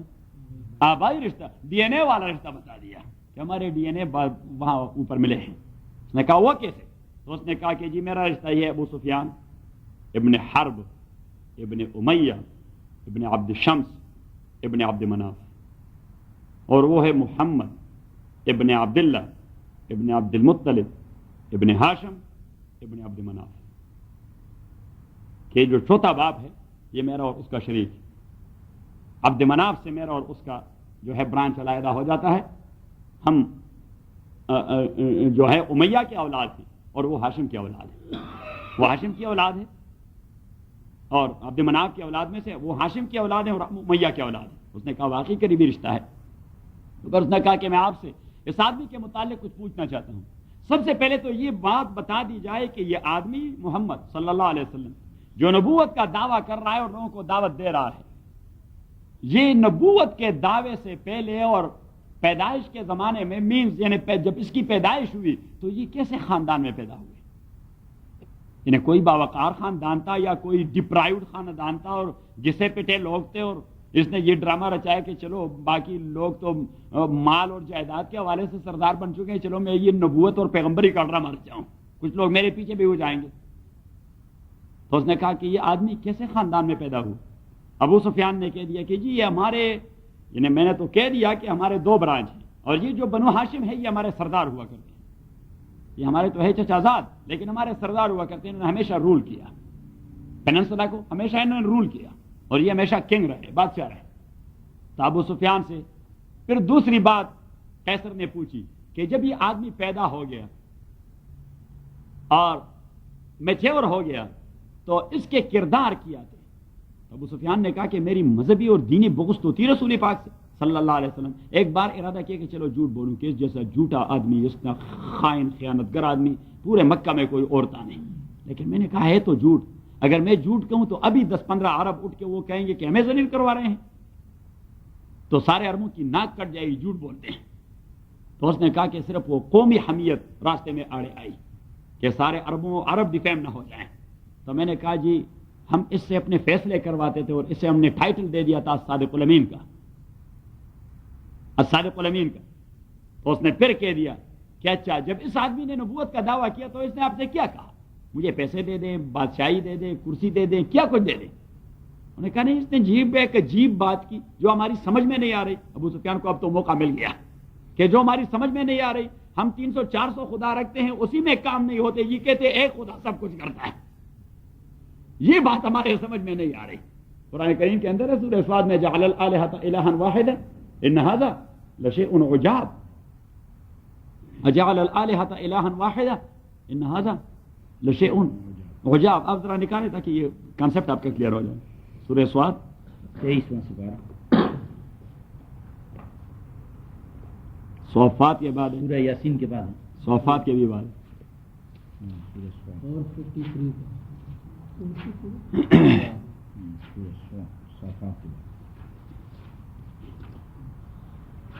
دیکھ لیا۔ سواد اسے کہتے ہیں مقطعات قرآنی، شیخ نے اس کی تعویل کی ہے۔ سواد والقرآن ذی الذکر، سواد یہ ایبریویشن ہے صدقہ کا، کس چیز کا؟ صدقہ۔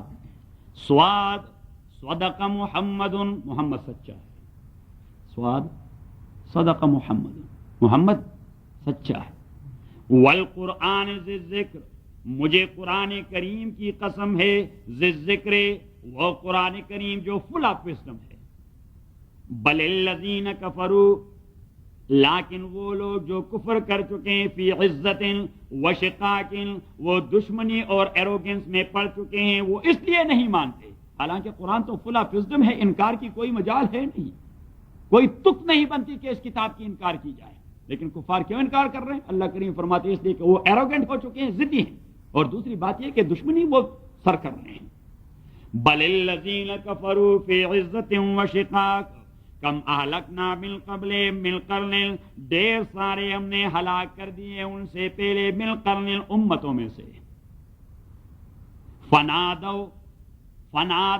ولا تحین مناس، فنادو انہوں نے شاؤٹ کر دیا، چیخ نکالی، فنادو انہوں نے چیخ نکالی، جب ہمارا ہلاک آ گیا سارے چیخ رہے تھے، جب ہماری ہلاک آ پہنچی تو سارے چیخ رہے تھے۔ مولانا روم نے فرعون کا واقعہ جو نقل کیا ہے مثنوی میں، اس نے ایک شعر لکھا ہے کہ بانگ آمد چونکہ کاری جا رسید، پائے دار سک قارے ما رسید، کہ بانگ آمد چونکہ کاری جا رسید، فرعون چیخ رہا تھا، آمنت انہ لا الہ الا الذی آمنت بہ بنو اسرائیل وانا من المسلمین، وہ چیخ رہا تھا، کیونکہ پانی تو یکسر آدمی کو نہیں ڈبوتا نا، یکسر ڈبوتا ہے نہیں، اس طرح آ جاتا، تو وہ جیسے ہی نکلتا کہتا آمنت اللہ الہ الا اللہ، اور جبریل امین رسول پاک سے کہتے ہیں، ترمذی نے حدیث نقل کی ہے کہ لو رأیتنی اذ کنت آخذ الطین الاسود، اللہ کے نبی اگر آپ وہ ڈرامہ دیکھ دیتے تو زبردست محظوظ ہو جاتے۔ حضور علیہ السلام نے فرمایا کون سا کھیل؟ اس نے کہا جب فرعون وہ لا الہ کہتا اور میں سمندر کی مٹی اٹھا کر اس کے منہ میں ڈالتا، تو حضور علیہ السلام نے کہا کہ جبریل یا اخی ولماذا، بھائی جان جی آپ کیوں کر رہے تھے؟ اس نے کہا جی مجھے بھی بڑا تکایا تھا اور موسیٰ علیہ السلام کو بھی بڑا تکایا تھا، اور مجھے خطرہ تھا کہ اس وقت کہیں اللہ کی رحمت دوڑ کے اسے اپنی لپیٹ میں نہ لے اور قبول نہ کرے اس کے ایمان کو. تو وہ لا الہ کہتا اور میں منہ میں وہ باہر نکالتا، بڑبڑ کر کے باہر نکالتا، پھر کہتا لا الہ الا اللہ، پھر میں ڈال دیتا، اور تبھی چھوڑ دیا جب اس کا بیڑا غرق ہو گیا. تو مولانا روم نے فرمایا کہ بانگ آمد چونکہ کاری جا رسید، جب معاملہ یہاں تک پہنچا اور وہ چیخ رہا تھا، اللہ کریم نے فرمایا آل آن کہاں ہے؟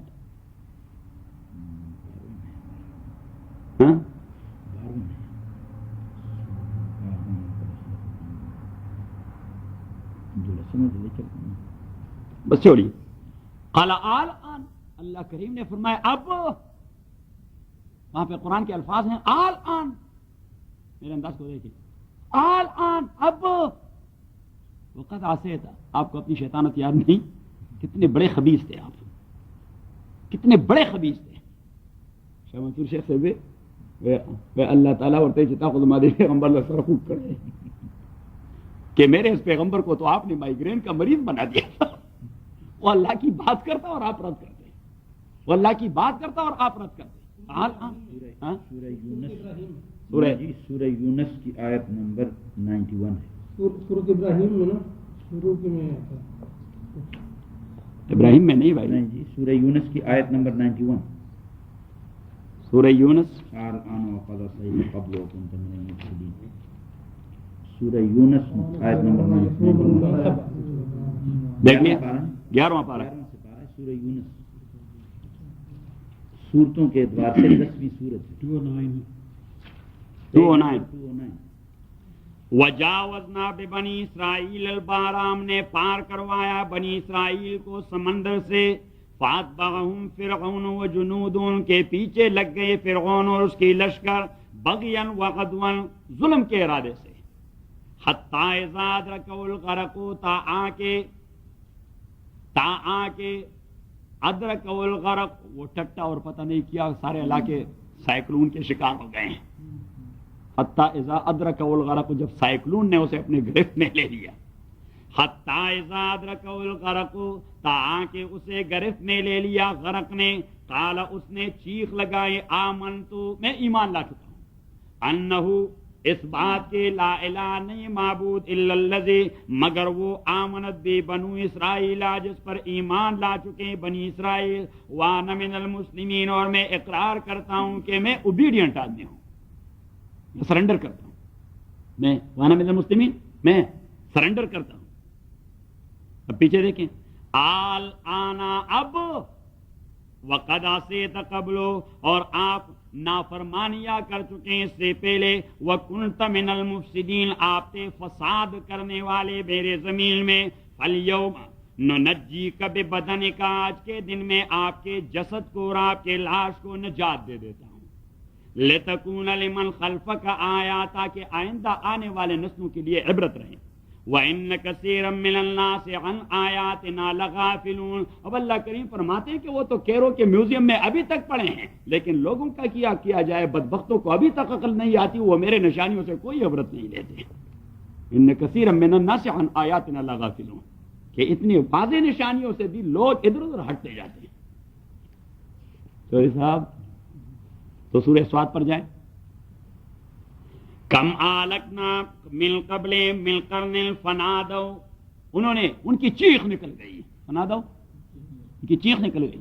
ولا تحین مناس، اور یہ وقت فرار کا نہیں تھا. وعجبو، اور اہل مکہ عجبو، تعجب کر چکے، انجام منذر منہم، کہ انہیں ڈرانے والا پیغمبر آیا ہے ان کے قبیلے کا آدمی.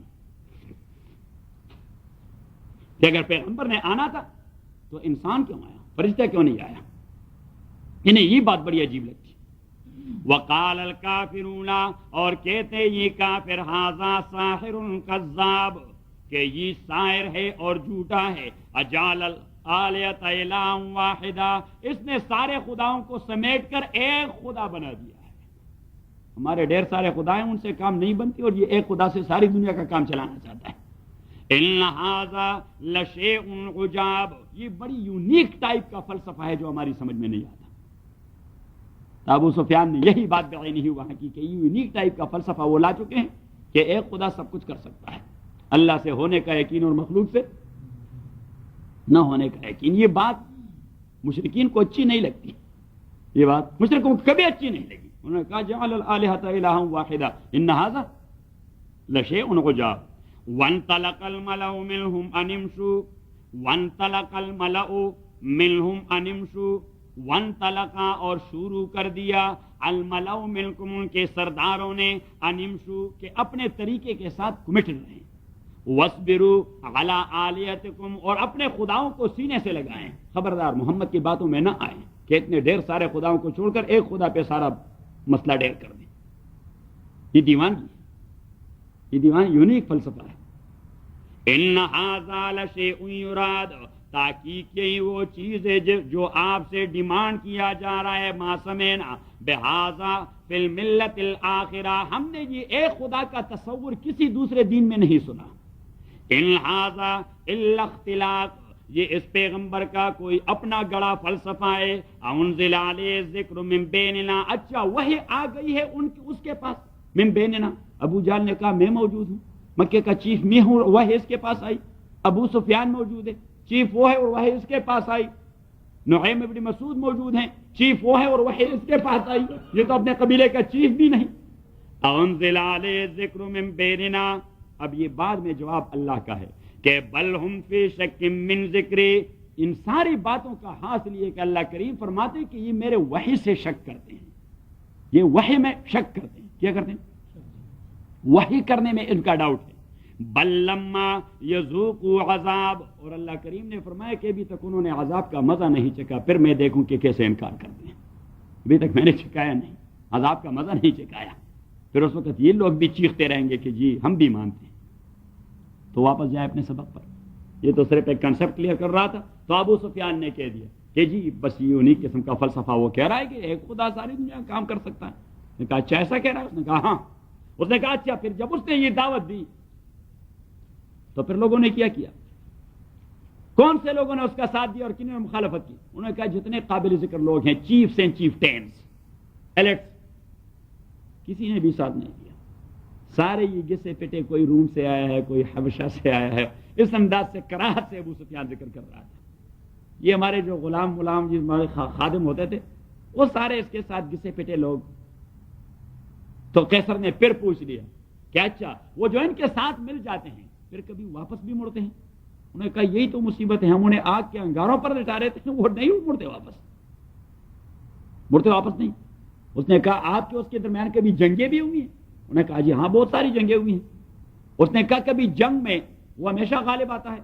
اس نے کہا الحرب بیننا وبینہ سجال فیوم لنا ویوم لہ، یہ تو ڈول کا نمبر ہے، کبھی اس کا نمبر آتا ہے اور کبھی ہمارا نمبر آتا ہے، کبھی وہ غلبہ پاتا ہے اور کبھی ہم غالب ہو جاتے ہیں۔ تو اس نے کہا اچھا دشمنوں کے درمیان ہمیشہ معاہدات ہوتے ہیں، ایگریمنٹس ہوتے ہیں، پیکٹس ہوتے ہیں، ریکارڈز ہوتے ہیں، کبھی ایکارڈ ہو گیا آپ کے؟ انہوں نے کہا ہاں بسا اوقات ہو جاتے ہیں۔ اس نے کہا کبھی اس نے ایکارڈ کو وائلیٹ کر دیا ہے، معاہدے کو توڑا ہے؟ ابو سفیان نے کہا یہاں مجھے ایک موقع مل گیا۔ میں نے کہا جی آج تک تو نہیں توڑا، لیکن اب تازہ بتازہ ہمارا ایک معاہدہ اس کے ساتھ ہو چکا ہے حدیبیہ میں، تو اس کے لیے اس کے تیور اچھے معلوم نہیں ہوتے، وہ اسے توڑنے کے در پہ ہے، توڑے گا اسے۔ اور مستقبل نے بتا دیا کہ وہ معاہدہ بھی اہل مکہ نے توڑ دیا۔ معاہدہ کس نے بریک کر دی؟ اہل مکہ نے توڑ دیا۔ تو اب اللہ کریم نے فرمایا کہ یہ قدم قدم پہ معاہدے توڑتے ہیں، تو آپ ایسا کریں کہ برات کا اعلان کر دیں۔ برات من اللہ، بیزاری کا اعلان عام ہے اللہ کی جانب سے اور رسول کی جانب سے، الی الذین عاہدتم من المشرکین، ان مشرکوں کے لیے جن کے ساتھ آپ معاہدہ کر چکے ہیں۔ اب یہ بات ذہن کو کلک ہوتی رہی کہ معاہدہ ہے، لوگ کیا کہیں گے؟ اگر ہم یہ اعلان کریں گے تو لوگ کیا کہیں گے؟ تو اللہ کریم نے اسی کا جواب پیشگی دے دیا کہ تسلسل سے حضرت علی پڑھے گا نا، وہ بیت اللہ میں کون پڑھے گا؟ حضرت علی تسلسل سے پڑھے گا اور تسلسل میں یہ بات آ جائے گی، اور آ گئی کہ کیف یکون للمشرکین غاد، آیت نمبر 7، کیف یکون للمشرکین غاد عند اللہ وعند رسولہ، کیف یکون، کیا تصور ہو سکتا ہے مشرکوں کے وعدے کا کہ فتح یکون المشرکین عقد، کیا تصور ہو سکتا ہے مشرکوں سے عقد کے وفا کا جو اللہ اور رسول کے ساتھ، ہاں الا الذین عاہدتم عند المسجد الحرام، مگر وہ لوگ جن کے ساتھ آپ مسجد حرام میں معاہدہ کر چکے ہیں۔ تو یہ تین قبیلے تھے، بنو کنانہ، بنو زمرہ اور بنو خزاعہ، یہ تین قبیلے تھے، اور انہوں نے جب سے معاہدہ کیا تھا تو ان لوگوں نے کبھی بھی اس معاہدے کی خلاف ورزی نہیں کی، اور جو لوگ خلاف ورزی نہ کرتے حضور صلی اللہ علیہ وسلم کو وہ بڑے اچھے معلوم ہوتے۔ بنو قریظہ کا واقعہ میں نے بیان کر دیا تھا، بنو قریظہ یہود جو تھے غزوہ خندق میں جنہوں نے خباثتیں کی تھی، غزوہ خندق میں اور جو اپنے گھروں کے چھتوں پہ چڑھ کر حضور صلی اللہ علیہ وسلم کو گالیاں دینی شروع کر دی، مسلمانوں کے ٹٹے اڑانے لگے، بنو قریظہ غدر کرنے لگے، مدینہ میں ان کو ساری پروٹیکشن اور کور بھی مل چکی تھی، انہوں نے خباثت کی، صحیح، لیکن ان میں ایک آدمی تھا، اس کا نام ہے عمرو بن سعد۔ کیا نام ہے اس کا؟ عمرو بن سعد۔ تو عمرو بن سعد وہ ان کو منع کرتا رہا کہ دیکھیے یہ دین علیحدہ چیز ہے، ہمارا دین علیحدہ، اس کا دین علیحدہ، لیکن انسانی بنیادوں پر جو آدمی معاہدہ کر جاتا ہے، معاہدہ ختم کرنا یہ انسانیت کے خلاف ہے، یہ خیانت کرنا یہ انسانیت نہیں۔ اب وہ جو قیدی بن کر آ گئے، عمرو بن سعد، بنو قریظہ جب قیدی بن کے لائے گئے، عمرو بن سعد بھی انہیں میں تھے، تو عمرو بن سعد کے متعلق رسول پاک صلی اللہ علیہ وسلم نے کہہ دیا عمر سے کہ آپ آزاد ہیں، آپ کا کوئی جرم نہیں، آپ چلے جائیں، کیونکہ آپ نے تو ان کو انسان، آپ اگر مدینہ میں رہتے ہیں آپ کو اجازت، آپ رہیں، اگر اپنی مرضی سے کہیں شام خیبر جاتے ہیں تو بھی آپ آزاد ہیں، آپ کو ہم کچھ نہیں کہتے، کیونکہ آپ کے کردار کا ہمیں پتہ ہے کہ آپ کی کردار انسانوں والی کردار تھی۔ چوری صاحب، ہاں یہ ہے نا انسان پہچانا جاتا ہے نا، جس کو پہچان لیا تو۔ ہاں، اور دوسرے آدمی تھے اسی میں زبیر ابن ارطاد، کیا زبیر ابن ارطاد، تو زبیر ابن ارطاد بھی یہودی تھے بنو قریظہ کے، وہ بھی قیدیوں میں لائے گئے۔ تو اس نے ایک زمانے میں ثابت ابن قیس ابن شماس، جب خزرج اور اوس کے آپس میں جھگڑے تھے، خزرج اور اوس کے آپس میں تو ثابت ابن قیس ابن شماس رضی اللہ تعالی عنہ حضور کے صحابی ہیں، اس زمانے میں اس کو اس زبیر ابن ارطاد نے اپنے گھر میں پناہ دی تھی اور اسے قتل سے بچایا تھا، اور ثابت ابن قیس نے اپنا یہ واقعہ رسول پاک کو سنایا تھا کہ جی بس میں تو قتل ہو گیا تھا آپ کے آنے سے پہلے جب ہمارے جھگڑے تھے، لیکن یہ زبیر ہے بنو قریظہ، پہلے سے بتایا تھا کہ زبیر ابن ارطاد جو ہے اس نے مجھے پناہ دے دی اور یہ میرے زندگی کا ذریعہ بنا۔ تو زبیر ابن ارطاد اب جب غزوہ بنو قریظہ میں قیدی آئے تو حضور صلی اللہ علیہ وسلم نے جب زبیر کو دیکھا تو اس سے پوچھا کیا حال ہے کیا زبیر؟ اس نے کہا بخیر، ٹھیک ہوں جی، ٹھیک ہوں۔ نبی کریم صلی اللہ علیہ وسلم نے کہہ دیا انا ثابت، کہ ثابت ابن قیس کہاں ہے؟ تو وہ گھر تھے، ایک صحابی دوڑ کے آئے ثابت ابن قیس کو لے آئے، حضور صلی اللہ علیہ وسلم نے اسے بلایا، آئیں زبیر نے آپ کے ساتھ احسان کیا تھا؟ نے کہا جی ہاں مجھے احسان تو کیا تھا۔ تو اس نے کہا میں آپ کے حوالے کر دیتا ہوں، آپ احسان کریں، بدلہ چکائیں۔ تو حضور علیہ السلام نے زبیر سے کہہ دیا کہ زبیر آپ کے متعلق فیصلہ ثابت ابن قیس کرے گا، جو اس کا فیصلہ ہے ہمیں منظور ہے۔ اس نے اسے حق کر دیا کہ چلو میں نے آپ کو آزاد کر دیا، صحیح۔